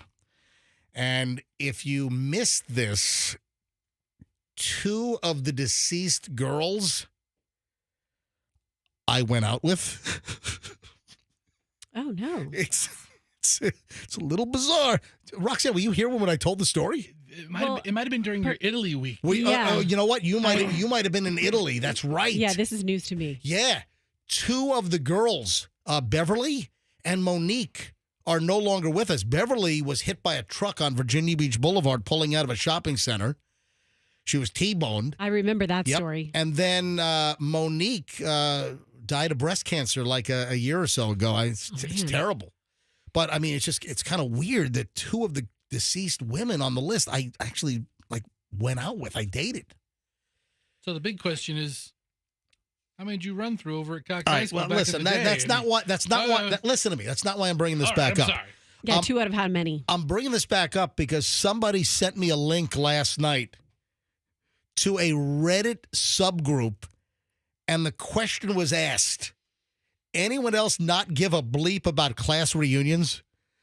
I graduated in 87, and I never went to any class reunions. I never had any interest and consider reunions not worth the effort of attending. I have a few old friends I kept in touch with, and that's it. Well, Facebook has made, and social media has made reunions not necessary. Oh, I disagree with that. Actually having an event and meeting these people again and being, face-to-face versus, social media. All right, here's the question. And I want to go to phones on this. I want to grab some phone calls. Agree or disagree? Do you give a crap about reunions? Listen, I'm not into like the touchy-feely stuff typically, but I am. I'm just being honest here. I'm looking forward to seeing my friends and a lot of folks that I haven't seen in 40 years at the reunion. So you're yes. looking forward to showing off your trophy wife. Is what you're looking Michelle's not going. Oh, you think pictures. You're gonna be flashing her photos. Look, here's me and my beautiful wife. You think Michelle is a trophy wife?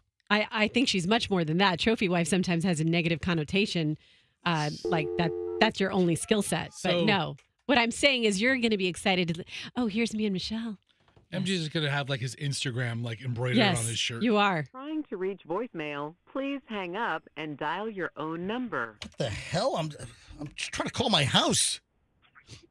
Pick up. People are calling in now. Hang on a minute. You're going to get a QR code that you're going to flash to everyone so they can log on and follow Certified MJ Radio. Link directly to his Instagram. All right, now it's going through. Yeah.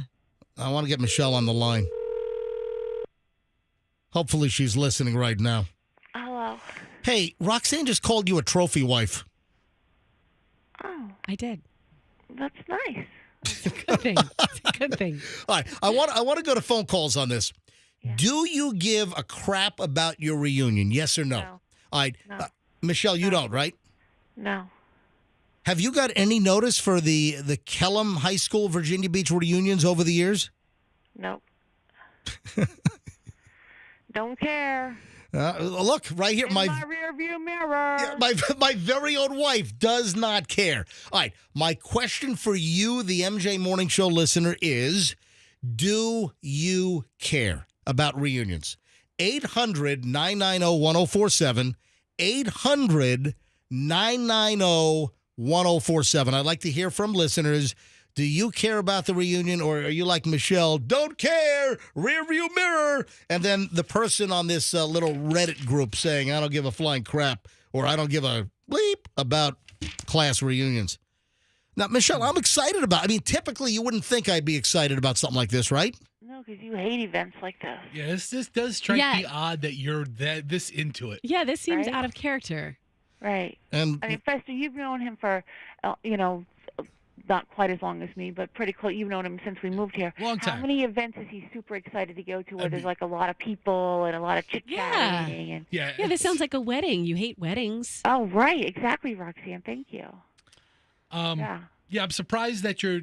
I mean, I'm not surprised that you're going as much as I'm surprised how enthusiastic you are about it. You're pumped. Weird. And, Michelle, what about the fact that two of the girls that I kind of dated are deceased? Weird. It is. That's a little strange. Hey, listen, Michelle, less competition. All right, I'm going to grab some calls here. You put a little hex on them after you dated them? We stop it. Hey, trophy wife, I'll see you at the gym after the show, okay? All right, and then are we going to go eat after? Yeah, you want to go to Boozy Pig? Yeah, let's go Boozy Pig. We're going to hit Boozy Pig this morning. Okay, bye. Yep. All right, goodbye. Okay, bye. All right. All right. See you later. Bye. The lovely trophy wife, Michelle. All right, let me go to phones now. Phones have just lit up. Every line is jammed. 800-990-1047. When someone hangs up, try to sneak in. 800-990-1047. Do you care about your upcoming or past high school reunion? Wendy, Clearwater, first up. Hi, Wendy. Hi. How are you doing? We're doing well. What's your story? I don't give two flying fudges to it. Hold on. You said I don't give two flying fudges? Yeah. I've never heard that before. I like that. I'm going to steal that. I don't give two flying fudges. That's entering my lexicon. Oh, wow. Yeah. It's the best thing I've heard all morning. Wendy, what year did you graduate high school? 85. All right, so you're a year after me, and you don't give a flying fudge. No, I think it's overrated, and I'm keep up with the people on Facebook, and half of them lie about their lives, and I call some of them out. Oh wow! And it's little high school liar investigator right here. How do you call them out? Yeah, I'm one of those people. I'm like, you're lying. You're not doing this. You're not doing that. And it's drama. Yeah, I think when you get older, you just learn just to not give a shit. Sorry. Even how you talk on air. You I know. did so good with the fudge at first. Yeah. You stick with the fudge is not the S-bomb for me. I just dumped that. But, Thanks, Wendy. All right, so Wendy, quickly, where did you go to high school? Boca Ciega. Oh, okay. All right, so somewhat local. Yeah, right here. Yeah. Yep. All right, thank you. Appreciate it, Wendy. Okay, Yeah, thank you. she's up in Clearwater now. All right, Emery in Tampa. Yeah, she dropped the S-bomb, but I dumped it. That was fleeting. I probably could have left it for comedic effect. All right, Emery in Tampa. Hi, Emery. Welcome to the MJ Morning Show. Hey, MJ. Hey, great show. Always listen. No, I don't give a crap. I've never been to mine. I couldn't even imagine taking a flight and staying in a hotel room for one. Oh my God, that's like really committed. But that's what I'm doing. I don't care. I got other important things to do in my life, and I mean. Emery, what year did you graduate high school, and from where? 91, Lato. Lato Right High here School. in Tampa. Yep. And you don't give a. Have there been? Well, have there been any reunions? There have been, but I mean, even my childhood friends. I mean, you just move on. You got other things in life to do. Gotcha. More All right. important things to do. Thank you, Emery. I appreciate it. Have a good day. All right, Carmela in Brandon. Carmela, where do you stand on the whole high school reunion thing? Hey, you guys. Hey. Good morning. Good morning. I do give flying fudges about my reunion. I've gone to the 10-year, the 20-year, and the 30-year. Wow. And when's the 40 coming up? Let's see, 2033. Oh, okay. Oh, so you just had your 30 year. Yeah. Gotcha. Yeah. We had a So good you're late 40s. Correct. Gotcha. And see, and for whatever reason, people don't think I would be interested in going, including my wife, but it interests me, and I'm excited. I asked Michelle if she wanted to go, and Michelle says no. Michelle says, I don't want. Michelle's not going. I'm going by myself. Yeah, I've actually reconnected with people that I haven't seen since graduation for all three of them, so it was a good time. Maybe my wife doesn't feel threatened that two of the girls I dated are deceased now. Maybe that's what the deal is. I don't think she has much to feel threatened about at all. Have you seen yourself? Stop it. Carmela, thanks for the call. Absolutely. Y'all have a good day. Fester, I'm in much better shape than you, pal. But it's not that so much as like you're going to be standing there doing morons in the news segments for your high school friends. No, I'm not. Corey in Bradenton. Hi, Corey. You're on the MJ Morning Show. Good morning. Hey, you care about high school reunions?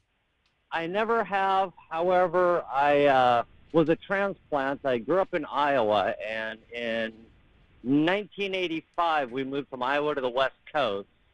And I graduated in 89 in Washington, but all of my friends from Iowa have always wanted me to come back for a reunion. I never have. And I'm actually flying back there tomorrow for Friday and Saturday for 35th year class reunion. 35th. So you're going back to Iowa.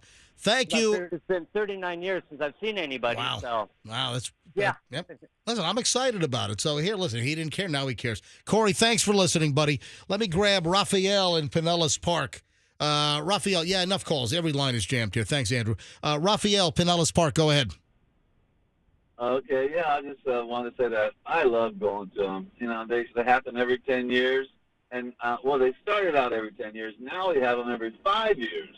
And I graduated in 78. So wow. I've been to like 7 reunions. Yeah, I've been to like 7 reunions. And it's such a trip seeing people how they change, man. It's amazing. And, I poked around because on the spreadsheet that is shared with all of the folks now that have, been contacted, all of the lines on the spreadsheet, all 350 or so graduates from my class of 84 in Virginia Beach, whenever they have like a Facebook link or a social media link, it's on the spreadsheet. And I've clicked on some of I'm like, all right, I kind of went, oh, she was hot. Let me see what they look like now. And I've clicked on them, and some of them are like, whoa, they look phenomenal. And some of them have just totally trolled out, Exactly. Yeah, they're doing the same thing with you. My class of 78. Dude, I'm better looking now than I was in high school. Yeah, and you were the ugliest guy in high school. Where's that picture? Where's the picture of your high school senior yearbook? That was a billboard. Yeah, I remember that. Remember, we put my high school senior picture up as an MJ Morning Show billboard. I gotta find that. Yeah, it was a class clown. Ass clown, class clown. Remember, we crossed out the L. Well, for like a month, it was just your picture, and it said class clown. Class clown. And then it was your now picture. And then we crossed out the L, so it became ass clown, and it said MJ Morning Show. That's when we had a budget for billboards, and, we promoted the show. Hey, thanks for the call, Raphael. I appreciate it. No problem. Danny in Clearwater. Danny, you're on the MJ Morning Show. Hi. Good morning. How are you? Hi, Danny. You care about high school reunions, yes or no? No. I graduated in 1969. Holy crap. I haven't been back to any of them because most people go to them just to show off, to see how they're doing and brag and all that. So, no, I'm not interested in it. Wow, thank you. Thank you, Danny. I appreciate the call. A little curmudgeon-y there. Everybody goes to brag. All right, Rebecca in St. Pete. Rebecca, MJ Morning Show. You care about high school reunions, yes or no? Absolutely. I am an 84 baby as well. Oh, so same as me, class of 84. Yep, but in Toledo, Ohio. Oh, my God. And we're getting ready to have our 40th. I have done every single reunion I have put together, every single reunion, and this is the first time I have not done anything. Wow. And I feel really bad, but probably 12. We had a really close class, but probably at least 12 of us live here in between Orlando and St. Pete. Yep. And we are all there. We're actually very, very close. A lot of people come down here to visit. And it's really weird, and I hear you talking about all these people and everything, and we all were very close. And with Facebook, we've all stayed really close. We only had 253, but wow. And we are all friends. Everybody looks fantastic. Everybody supports each other. I guess it's an Ohio thing, maybe. Wow. So I went to my 10-year reunion in 1994, and I haven't been to any of the subsequent ones. So I'm going to the 40th in October. Rebecca, thank you. All right, 2 more calls, and I got to move on here. Charlie in Lakeland, do you care about high school reunions? Semi. I've been to a couple of them. I did my 20 and I did my 40. I'm going to my 50. Oh, wow. And the problem is I went there looking for a bunch of hot young chicks, and I saw a bunch of old ladies and thought I was in the wrong room. You're looking for the same Thank you, faces Charlie. in All your book. right, last call. Marilyn, Wesley Chapel. Marilyn, final say on this. Go ahead. Hey, I've been to every class reunion since 1974, and we have them every 5 years. And I love it. Great relationships. I'm an Ohio girl, too, so maybe something about those Ohio classmates. And I have to say that we're there for each other through thick and thin. And I am friends with people close friends now with people that I didn't really hang out with in school. So I love it. Just had our 50th, and I'll be there every 5 years till I'm not on this earth. Thank you, Marilyn. Appreciate it. I went to I can't remember what year, but I've been to 2 of them. They were fine. It was your 60th? Yeah, my 60th. And it was nice to see people, from high school. But if I can make it, I'll go. If I can't, I won't. But I did go to Doug's, and it was so much fun because they organized Doug and his buddy. Did Derek Jeter go to the reunion? They organized it. It was an unsanctioned 20th reunion Oh, wow. because he was playing ball when they had the regular Gotcha. one. So, and that was a blast at Kalamazoo Central. Wow. So, earlier this morning, actually in the first couple of segments of the show in the 6 o'clock hour, we had the breaking news about the Taylor Swift concerts being canceled. You know what? ISIS can really F up a concert. Yeah. You know what? Really, seriously. Now, if you haven't heard the news, Taylor Swift has had 3 concerts canceled in Austria. Arnold Schwarzenegger should be put in charge of security. So apparently, these ISIS-connected goons wanted to commit an act of terror at a Taylor Swift concert.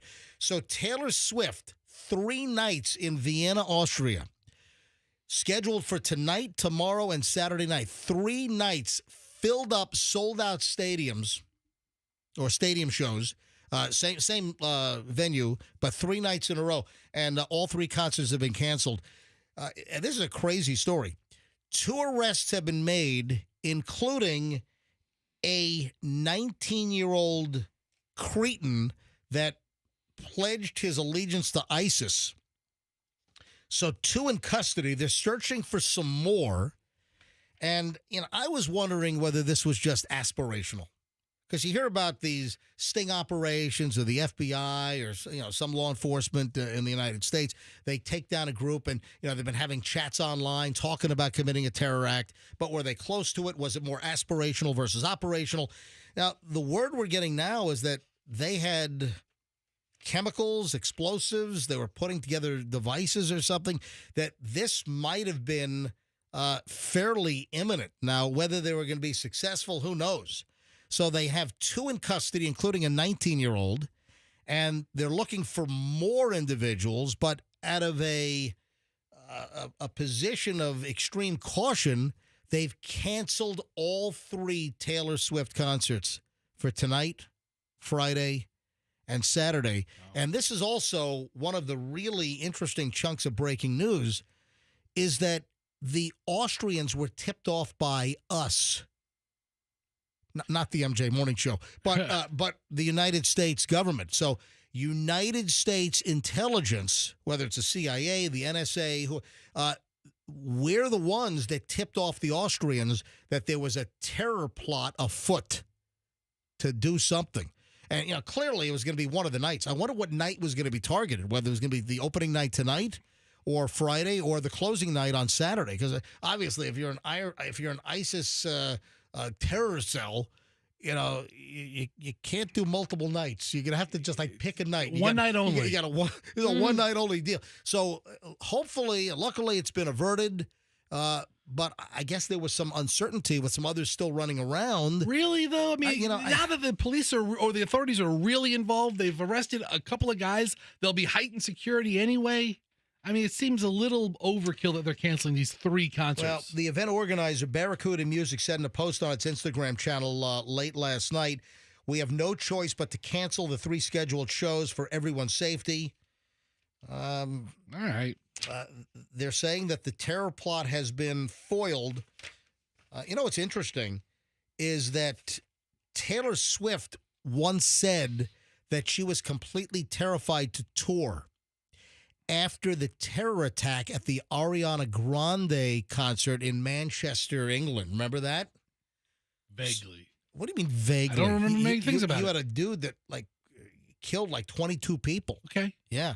And Taylor Swift once said that she was terrified to go on tour because of what happened at the Ariana Grande concert. She's essentially doing a Super Bowl-sized crowd every night of her concert.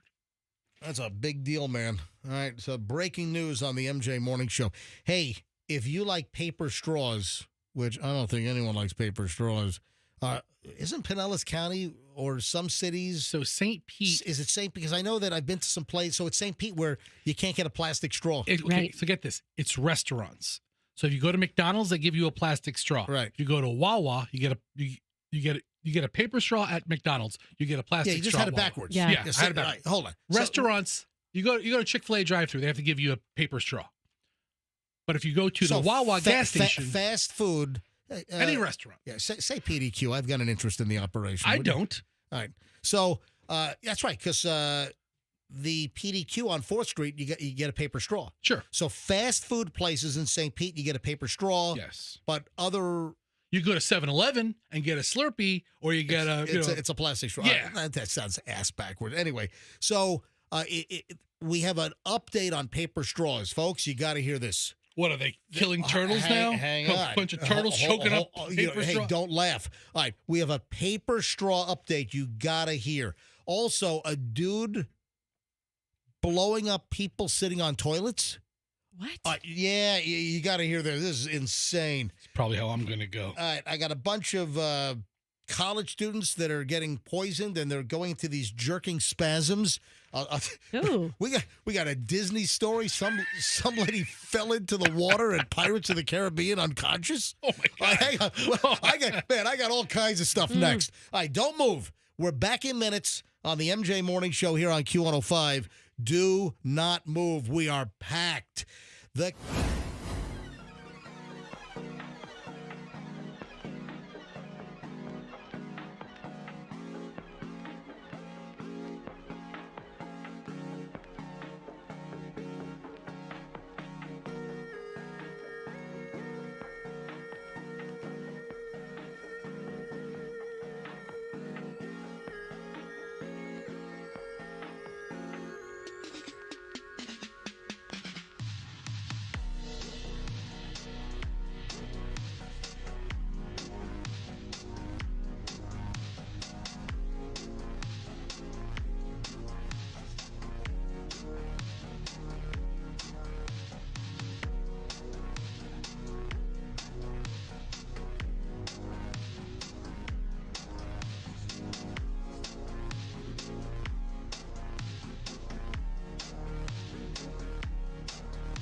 I just made an executive decision. I just booted out Ace of Bases, All That She Wants, because I figured, Fester, the audience would rather hear about poison paper straws versus All That She Wants Is Another Baby. That's my second favorite Ace of Base song. I mean, listen. What's the other one? Sign? I saw the sign? I saw the sign. That's right. I've got nothing against Ace of Base. I just feel like getting this content on. All right, 9:01 in my potential final days. All right, 9:01 here at the MJ Morning Show. All right, so the whole paper straw deal. And you have cities around the country that have mandated no paper straws. Oh, I'm sorry, plastic straws. Correction. Take two. No plastic straws ever. It's like the, wire hangers. And St. Pete is one of those cities, but it's kind of half-assed. It's haphazard. It's whole-assed. I mean, it's really stupid. You go to McDonald's, PDQ, Chick-fil-A. We go to a restaurant down on Beach Drive, downtown St. Pete, right? Go to this nice open-air restaurant. We're sitting outside. We get a paper straw. No plastic straws at the restaurant, but you can go to 7-Eleven, Wawa, Circle K, you name it. Those kind of places. And you can get a plastic straw there. Yep. That's crazy. What is the delineation? What's the rhyme or reason? I think it's I think it's the restaurant. I mean, those convenience stores aren't restaurants. That's like crazy New York City de Blasio crap or something. Yeah, nonsensical. It doesn't make any sense. Anyway, hey, those paper straws are so much better for the environment than the plastic straws. Well, guess what? You killed a tree to make it. Well, it's even worse. Apparently, the paper straws are all tainted with poison. What doesn't have poison? Well, hang on. Here, listen to this. Paper straws are often touted as a great alternative to plastic, but there's a small problem. They're toxic. Hold on. Says who? Yeah, listen, I'm not making this up. Initially, many saw paper straws as a solution to the plastic straw problem, but they have their own set of issues. They break down easily, making them difficult to use, so manufacturers try to address this by making them stronger. However, this also makes them harder to recycle. As a result, they haven't gained widespread acceptance. Recently, researchers have discovered that they have an even more serious issue, which could ultimately lead the public to reject them as a viable alternative: toxicity. A team of researchers at the University of Antwerp.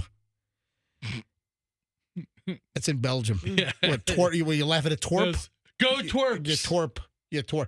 So they published a study on paper straws in the journal Food Additives and Contaminants. I got to subscribe to that. Sounds like a fascinating journal. And it's not good news. After analyzing 39 brands of straws made from various materials such as plastic, paper, glass, stainless steel, bamboo, and arsenic, the team the team found that paper straws contain the most substances called perfluoroalkylated and polyfluoroalkylated substances known as PFAS, the PFAS. PFAS, yeah. Yep. These synthetic substances are considered harmful to humans, animals, and the environment. So the paper straws actually have the most chemical issues that are harmful. Yeah. Yay. I was reading, I mean, just along the lines of things poisoning you, because we talked about BPAs the other day, and it was some study done in Europe, and everybody has BPAs in their bloodstream at toxic levels. And then in France, they have the most strict rules about BPAs and how they can't be in certain materials and foods, and yet they have as much toxic BPA levels, or not toxic. Toxic means it's deadly, but not good levels. Toxic does not necessarily mean deadly. You can have toxic things that don't I don't kill know you. toxic is the right word, but too high, harmful to your health levels. Anyway, listen, the research from the Belgians, and listen, they know chocolate, so I'm guessing they know straws. Ooh, you ever have a chocolate straw? Yeah, the Belgians, they probably know about chocolate straws. Yeah. Anyway, moving along. Did anyone see the snow on the Howard Franklin Bridge yesterday? I posted, what the hell where did this come from? I'm driving home yesterday. Yeah, it's yesterday about 10:15. I'm on the Howard Franklin Bridge, and I'm getting to the point of the backup. And, of course, the breaking news from earlier today, all 4 lanes of the Howard Franklin Bridge. This broke yesterday at about 4:45. Yesterday afternoon, word came down from FDOT and the FHP that the 2 lanes, lanes 3 and 4, the rightmost lanes, Howard Franklin 275 northbound, have been reopened after the shoulder was washed away on the Tampa end by some of the wave action from Debbie. And we were out of sorts for a couple of days, and traffic was just a mess. I took another 20 minutes to get across the bridge yesterday. And as I'm in the left lane, because I knew the right 2 lanes were closed down, so I got all the way over to the left lane. And on the Howard Franklin Bridge, I'm usually not a left lane dweller. No. I'm sometimes a lane 2, 3, or 4 dweller. I like to sit in the right lane if it's unobstructed. Oh, I live in the left lane. Yeah. And Fester will just smoke a cigar and drive 10 miles under the speed limit in the left lane. Or 20 over. Right. Either one. One of the two. Either one. Very erratic. All right. So while I'm driving, the traffic backs up for me yesterday. It was a little after 10 a.m., and the traffic backed up probably about a half a mile before the hump. Mm-hmm. And I'm looking out of my window to the left, and I'm in the left lane, and there's all this white stuff, and it looks like piles of snow, like for 2 miles along the Howard Franklin Bridge. So I grab my phone, I start rolling video, and I'm in virtual bumper-to-bumper traffic. So don't say, oh, MJ, you're holding your phone, you're taking pictures while you're driving. I'm not doing 65 or 70. I'm doing 3, all right? I'm in bumper-to-bumper traffic, all right? So I rolled some video, and, hey, Fester, go ahead and bring up my Instagram. I'll play the audio here.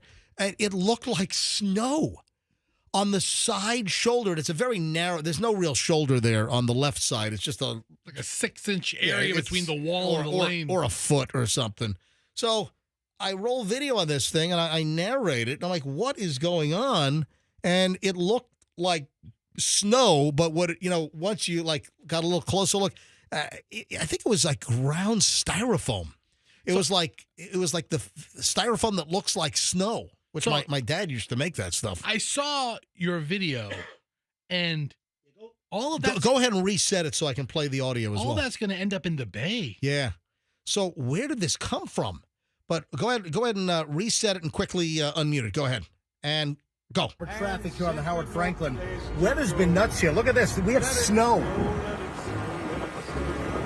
We have snow on the side of the road. Snow on the side of the road.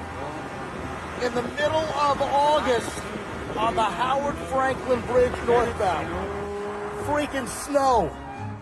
Unbelievable.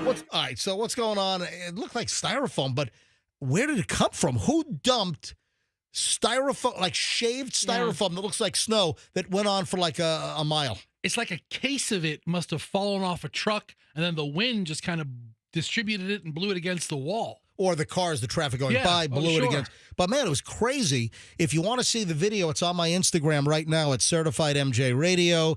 That's Certified MJ Radio. And then we have some maniac that was hiding explosives under toilet seats. So when people sat on the toilet seats... All right.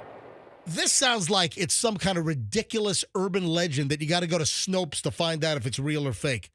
But this is a Wire story from KENS Channel 5, which is that San Antonio? KENS Channel 5. New York Post had the story, Associated Press. I mean, CBS Channel 5. Where's that located? Scroll up. Hold on. No, you just had it. Yeah. So San Antonio, yeah. KENS, CBS 5, San Antonio. That's where the story originally came from. Texas man is accused of hiding explosive booby traps under toilet seats in bathrooms at 2 local car washes, which injured 2 women and a young girl when they detonated when they sat down on the toilet seat. Oh, my gosh, that's demented. It is demented. Paul Moses Alden. What would Moses do? 46 years old, allegedly rigged small commercial fireworks that blow up when pressure is applied in 3 separate bathrooms in the San Antonio, Texas area, and then waited around for the explosion to happen before leaving, according to an arrest affidavit obtained by KENS CBS 5, San Antonio, where news comes first. The first blast was reported July 20th at the Wash Tub, a car wash on Bandera Road, just outside of San Antonio. Investigators say that Alden was filmed on security camera going in and out of a unisex bathroom, and moments later, when a woman went into the restroom, there was a small explosion. The woman suffered minor injuries but left the store before police could take a report. 6 days later, 2 more victims were injured in a separate wash tub location in San Antonio. A female employee was hurt when there was an explosion as she squatted on the toilet, and a little girl suffered the same terrifying experience in a separate bathroom minutes later. Yeah, physical evidence of the small fireworks were recovered by police at both scenes. In both attacks, Alden was filmed on security cameras entering and leaving the bathroom before sitting patiently in the lobby with his eyes fixed on the bathroom door, waiting for the victims to have their butts blown up. Wow. What kind of sicko are we dealing with? What a weirdo. I mean, it didn't like permanently injure these folks. You know, it didn't maim them. They didn't have their ass blown into the next county.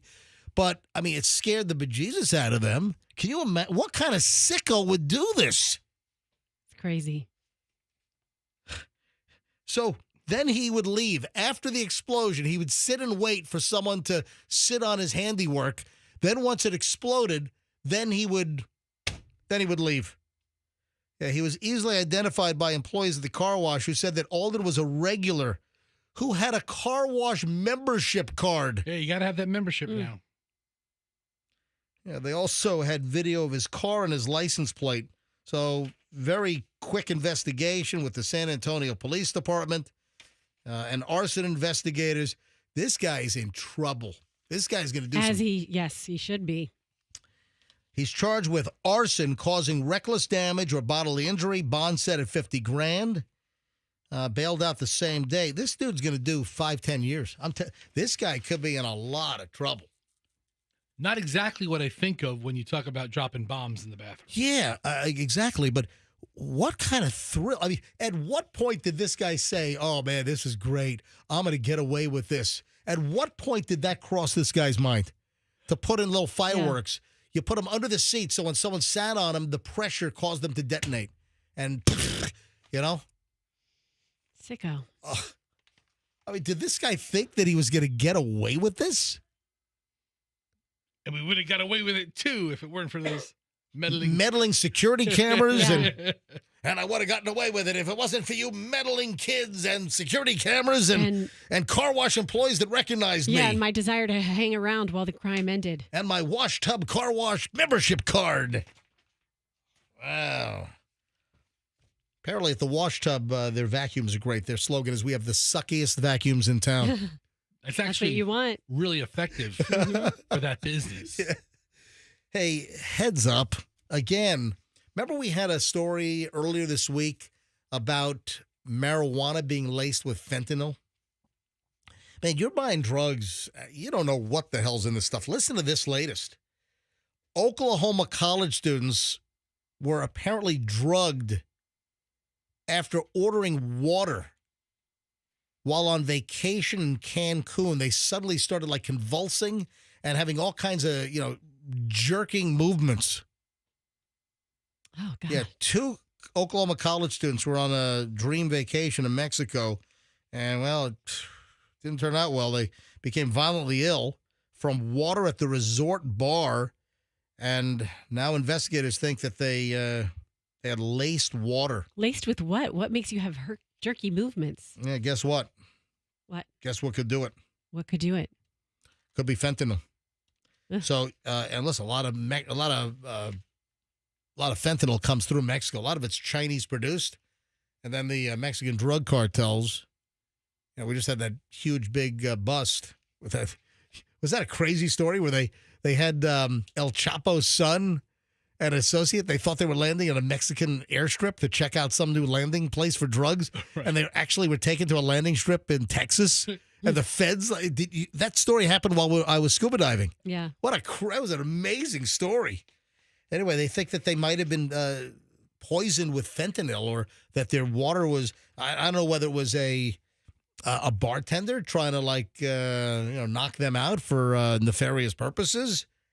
But just a little heads up on that. You don't know. This day and age, man, there's so much crap going on. And then we have this woman who had to be rescued from the water at Disney at Pirates of the Caribbean. Some lady fell unconscious and fell into the drink. Isn't that a sit-down ride? Yeah, it is. It's a boat. And it goes like 1 foot per 10 minutes. I mean, those things crawl. What do you mean? You said she fell into the drink? She fell into the water. Oh, I've never heard that expression. What? Yeah. You never heard a large body of water called the drink? No. Like the ocean is the drink. No. I've never heard someone say I fell into the drink. You were today years old when you found out what that means? Today, yeah. Fell into the drink. I've never heard that. You're putting me on. No, I've never heard that. Really? It's not, is that a popular thing? I mean, it makes sense now that you're saying it, but I thought it was just something MJ just made up. No, if somebody falls into the drink, they fell into the pool, I fell into the water, they fell into the ocean. I understand, but I've never heard anyone describe it that way. Yeah. So this woman, that's a real term. It's Roxanne says fell into the beverage. I've heard of kids taking kids to the pool. Heard about that. Dropping the kids off at the pool. But I haven't heard of kids there. You drop them off. You drop the kids off at the pool. So Disney staff, this is at Disney over in Lake Buena Vista, right down the road. Staff had to pull an unconscious woman out of the Pirates of the Caribbean ride at the Magic Kingdom. Yeah, video shows the woman rolling over her ankle into the water while clambering out of the ride, is what the story says. She disappears from view. Staff rushes to help her. When staff pull her back into view, her head is flung backwards, so she's like unconscious. Was she high or something? Was she on drugs? Man, something's going on here. A fellow rider said she looked unconscious. Apparently, a bunch of the boats got jammed up, and they were in the last boat, and they couldn't get the boats to move forward. So I guess they were beginning to get people off the ride. Staff began to evacuate the ride when a lady rolled over her ankle and fell into the water. So did she trip walking? She disappeared under the water. When they pulled her up, she wasn't moving at all. Meanwhile, you know what's going on in the background? Yo, ho, yo, ho, ho, a pirate's life for me.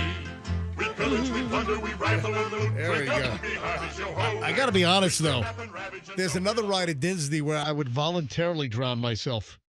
Oh, yeah. Small world.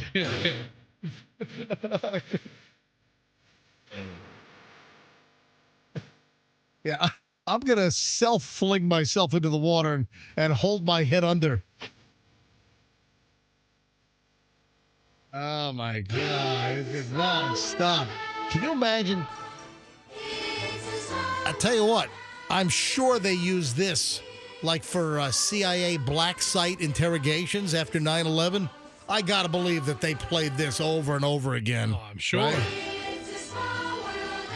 Anyway, no real update on this woman, but man, that's well, to shiver me timbers. That's some crazy stuff right there. She walked the plank all by herself. And speaking of Disney, you know, there are a lot of indications regarding our economy. Oh, the Disney barometer. Yeah, and Disney's getting hit. Disney theme parks are struggling. Another warning sign for the economy. But are they struggling? I mean, at the prices they charge. Well, if people threw the gates down, that's their definition. Is that their definition of struggling? I mean, I don't think they're going to close up shop. But if it's like attendance is down by 15% or 10%, that's a lot of money. There are a lot of economic indicators. So people are cutting back spending. You know, you look at some of the mid-range restaurants. It's a hard slog right now. Not the cheapest stuff, not the more expensive places, but a lot of, middle America, midline restaurants, and many of them are very, very good. Great experience, good food. A lot of restaurants are getting hit right now. I saw that World of Beer just filed for bankruptcy. Did you hear that? Oh, really? Yeah, yeah. And listen, great concept, good organization. I guess they're gonna remain open. A lot of locations will remain open. It sounds like a reorganization, but I mean, a lot of places are having trouble right now. The economy on numerous fronts is not as good as a lot of people think it is. All right, it's 9:21 here at the MJ Morning Show. When we get back, final chunk on the MJ Morning Show. I'm telling you right now. Alec Baldwin is lucky that there was a prosecutorial and investigative screw-up in that case out in New Mexico with the cinematographer getting shot, because there's some new news regarding Alec Baldwin and that trial and a couple of jurors. So we'll get to that coming up in just a bit. I've got a license plate warning from the Florida Highway Patrol. We'll get to that coming up. There's a lot. We got a lot to jam in the final segment of the MJ Morning Show next. If you had a...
MJ Morning Show, MJ and the crew here, 9:29, the final chunk of the MJ Morning Show. I'll tell you right now, Alec Baldwin is lucky for the prosecutorial misconduct, the investigative issues that got his trial tossed in the middle of the trial. He's one lucky guy, apparently, because it has now been ascertained that at least 2 jurors were leaning toward a guilty verdict. The trial, okay, great. Doesn't have to be unanimous, first of all? Depends on the state, the jurisdiction, depends on sometimes the charges. Murder might have to be unanimous. I don't know in this particular case, but if you had 2 jurors that were leaning toward a guilty verdict, others might have been leaning toward that as well, Alec. No. 2 jurors in the Alec Baldwin trial told Variety, big Hollywood publication, yes, they were leaning toward a guilty verdict when the involuntary manslaughter case was abruptly dismissed. Some other jurors, however, told some other outlets that they had serious doubts about Alec Baldwin's guilt. But listen, you've had cases where some were not guilties, some were guilties in particular cases, and then during the deliberations or as the jury foreman was trying to present the positions, people have changed. I'm just saying that you got a couple of jurors that said that they were leaning toward guilty for Alec Baldwin. And, of course, the judge tossed the case out on July 12th after learning that prosecutors had failed to provide the defense with evidence on this whole trove of additional bullets. And Baldwin could have faced 18 months in prison if convicted because of that on-set shooting and death of the cinematographer, Helena Hutchins. Poor woman. I mean, her family, her kid. Well, terrible. Terrible. Why do you say that mockingly? This is my Alec Baldwin voice. I mean, he would say terrible, too. All right, yes. All right. No. Terrible. Thank you, Hilaria. Oh, that's Hilaria. Thank you, Hilaria. No, you got to do it in Spanish. Tragic. No, you got to do it in Spanish. Terrible. Exactly. Is that Spanish? Is Muy- terrible? Terrible, Spanish. Yeah. Muy bien, Hilaria. Muy bien. No. So, Hilaria, do you know how to say no in Espanol? ¿Cómo se dice no? No. Telling you right now. Stop it, Fester. No. Pretty close, man. Yeah, it does really Not sound bad. like him. I've been working on it. Yeah, if we lose our actual Alec Baldwin soundbite, you could probably Yeah. do it and no one would know the difference. No. The understudy. No, they'll know. No. They'll know a difference. See. Yes. That's the Hilaria version. Yeah. So the Florida Highway Patrol is just reminding everybody that if you try to do the spiffy, cutesy, wootsy, trendy things to your license plates, that, well, you could be in trouble. Have you seen the license plates where they're making all new plates that are not actually offered by the state to reflect your actual numbers? Have you seen some of these? Like they just make their own license plate with the same digits? Exactly, and they're punched out, and they put Florida on there. Yes. I mean, those are illegal. You can't make your own license plate. You know, every once in a while you see the lost tag and somebody has a license plate made out of cardboard on the back of their car. But the Florida Highway Patrol is reminding people that license plates that have been airbrushed, vinyl wrapped, or customized are a violation. And there are some other violations I want to point out in just a second. Such alterations violate the legal tag requirements under Florida law for reflectivity and safety enhancements and can potentially impact the yellow validation stickers, according to a press release from the FHP. Driving on a public roadway with these altered plates displayed on your vehicle is against the law and violates Section 320.061 Florida statutes, which prohibits the unlawful altering of a Florida license plate. These tag alterations are frequently found in many places across the state, according to the FHP. Okay. I don't know that I've seen any. They're being proactive. Well, I'm telling you, they're out there. And the FHP is now getting a little more proactive in raising awareness. And this is to ensure that individuals who may not realize that they're breaking the law by altering their license tags know what the law is. And it's classified as a moving violation. So if you mess with your license tag or you get one of these customized wrap jobbers or whatever, it is a $60 moving violation fine and 3 points on your license, as well as any additional fee set by the county where the violation was issued. So if you've altered your Florida tag and if you cannot return it to the original condition, you need to get a replacement Florida license plate from DMV, from your tax collector. And troopers that come across an altered tag, guess what? They're gonna pull you over? They can pull you, but they can seize them. That's my that's the grab and seize sound right there. They can seize your tag, which would require the owner to, first of all, not drive the car away from the scene. You'll have to have it towed. No tag, you can't drive. Exactly. And you'll have to go apply for a new license plate. So heads up. The other things that are illegal are the license plate frames that cover up too much of the license plate. And I tell you what, there's a lot of... A lot of it's done innocently, like car dealer frames. That's the word I was looking for, innocently. A lot of these, thank you, a lot of these are innocent car dealer frames, and a lot of the car dealers now know that the law is you can't obstruct any part of the plate. So, example, some of the car dealer plates, you buy a new car, they put their little tag around your license plate advertising the dealership, and if it covers up like part of the county or covers up Florida up on top even a little bit, that is illegal according to the state statute. Mr. McMartin. And you can get pulled over, even if it's like, well, I didn't put that on. The dealer put it on. So a lot of car dealers now, for instance, the last car that I bought, the dealer now has a tag that they had to make the car dealer logo smaller because it was covering up the plate. So there are car dealers now, I think a lot of them are ordering their plate frames that do not violate the law. The other issue is the smoked covers. Have you seen the people that put like the plexiglass or I've seen that. The acrylic like smoked gray or black? I mean, to the point where it's clearly like they're trying to obstruct their license plate or just want to look just fog it cool. out. Yeah. That's illegal as well. There's a guy that I know, really nice guy. He's got a nice car, lives in my neighborhood. And I recently asked him, a month or so ago, I saw him in the neighborhood. I said, hey, have you been pulled over yet? And he knew exactly what I was talking about. Hey, you mean my license plate cover? And he said, no. I said, it's probably a matter of time. He says, yeah, I know. So That's fine. Yeah. So the smoked out, grayed out acrylic covers over your license plate, those are also illegal. And at some point, if you do have them, you're going to get pulled over. And then if you've got a whole bunch of methamphetamine in the center console, man, your day just goes from bad to worse, you know? And, you watch episodes of Cops, and you got people with, like, equipment violations, broken taillights, and they always have, like, little baggies of meth they're distributing, they're selling, they got wads of cash, they got a house scale in the back, Yeah, that's the thing. They pull you over for a license plate, and then you get busted for something so much worse. Exactly. Yeah. Just keep your regular tag on there and drive the speed limit. Yeah, and keep all the drugs you want in your car. Yeah. No, I'm kidding. That's a joke. Well, I'm kidding. I'm joking. It was a fact, but yeah.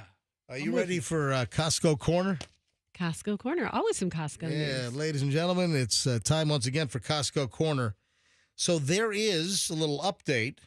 Remember we talked about facial recognition, that some Costcos were playing around with that? What apparently is going to happen is that Costco is going to move towards scanning all membership cards and check IDs. So it looks like Costco is trying to crack down on card sharing and make sure that the actual person using the card to get into the front door and then check out, that it's actually the real person and it's not someone trying to, skim and scam. Well, they're cracking down. So when's the next time you're going to Costco? I'm going to Costco probably in the next month. All right, let me know. I'm going to go with you and boost your card from you. But I need you there. So we got to go shopping at Costco together.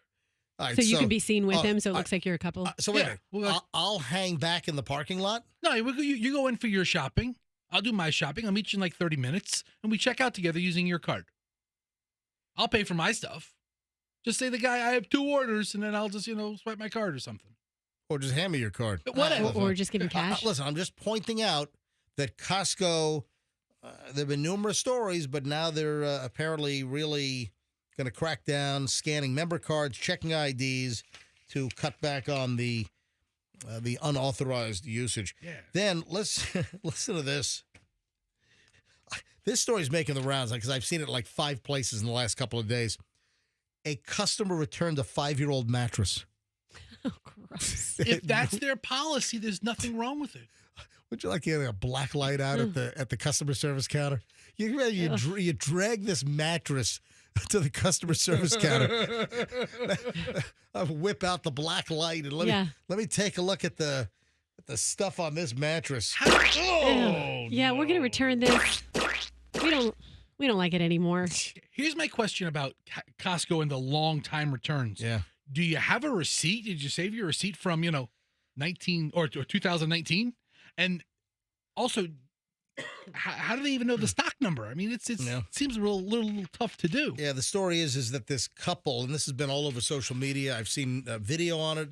There was video of them actually bringing the mattress back to the store tied to the roof of their car. Yeah, sure. All right. So this couple clearly trying to test the Costco return policy limits, and they brought back a 5-year-old mattress, and they even documented the whole thing on social media. And I saw it then. There have been write-ups on this story in the last couple of days. Yeah, the husband and wife, they videoed the whole thing. They weren't sure if Costco was going to take the 5-year-old purchase back. The wife said on the video caption, "Desperate times comes for desperate measures." Calls for desperate measures. No, it says comes for. Well, that's what it's. I think they butchered that. Desperate times comes for desperate measures. I don't know what they mean. It's supposed to be calls for. Yeah. We decided to try the theory that you can return stuff that's more than a couple of years old at Costco. And they took it without a receipt. In the video, the mattress is being seen wheeled into Costco and being pushed through the aisles on a cart. The wife revealed in the footage that she was nervous about the return, but Costco ended up taking back the 5-year-old mattress. I've never had an issue returning anything to Sam's Club. Well, you returned the TV after how long? It was within 90 days, like but, day 90. Right, but the box was no gone. Box, nothing. Yeah. No box, no receipt, nothing. And they looked it up. Here's when you bought it. Beep, beep, beep. Thanks for coming. Here's your credit. Unless you spend a lot of money on a mattress, 5 years into your mattress, you're probably not feeling it as much as you were in the beginning. They did not have, well, they didn't have the original physical copy of the receipt, but their Costco card was able to be used to find the original purchase. Yeah. So all of your purchases are kept digitally. They know what you have. So how about that? I have the Sam's Club app, and it recommends my favorites. It's like, don't leave without looking for your favorites, and it has things I buy all the time on it. So Costco Corner continues. Then there's another story of a Costco customer that brought back year-old cooking pans because they scratched them to hell.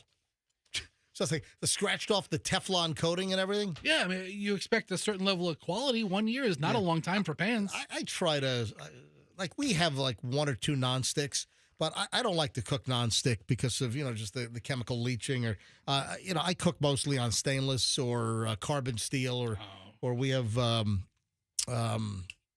cast iron. Yeah. Cast Just iron. some of those delicious forever chemicals really add an extra zing to your chicken. And then what is it called? What are they? A skillet that you never washed. I feel like it was in Meet the Fockers. A seasoned skillet? No, seasoned. Right. Yeah. So with a carbon steel pan or a cast iron pan, that's the seasoning of the pan. But still, at some point, when it gets really filthed up and mucked up good, you kind of scrape it down, you re-season it, and you build your seasoning back up. Bernie in Meet the Fockers has never washed the skillet. I remember that scene. Hey, you just wipe it out. Just wipe it out. I can hear Fester with an endorsement. Hi, Fester for Forever Chemicals. Dude, if you got the money, honey, I got the time. Hi, it's Fester. I want to talk to you about Forever Chemicals. They're delicious. What's for dinner tonight? They last long. Forever Chemicals. If you want something to last forever, well, Forever Chemicals will do just that. Lifetime guarantee. You really get your value. You really get your money's worth out of Forever Chemicals. Who wants to buy chemicals that dissipate in a couple of days, weeks, or months? We give you longevity. Yeah. Who wants a chemical with a half-life of like 6 minutes? To infinity and beyond. All right. Forever Chemicals. We got to roll, folks. Stop trying to snake this endorsement from me, Roxanne. 9:45 at the MJ Morning Show. Listen, folks, have a great Thursday. We'll see you back here tomorrow. And do me a favor. Let's be careful out there.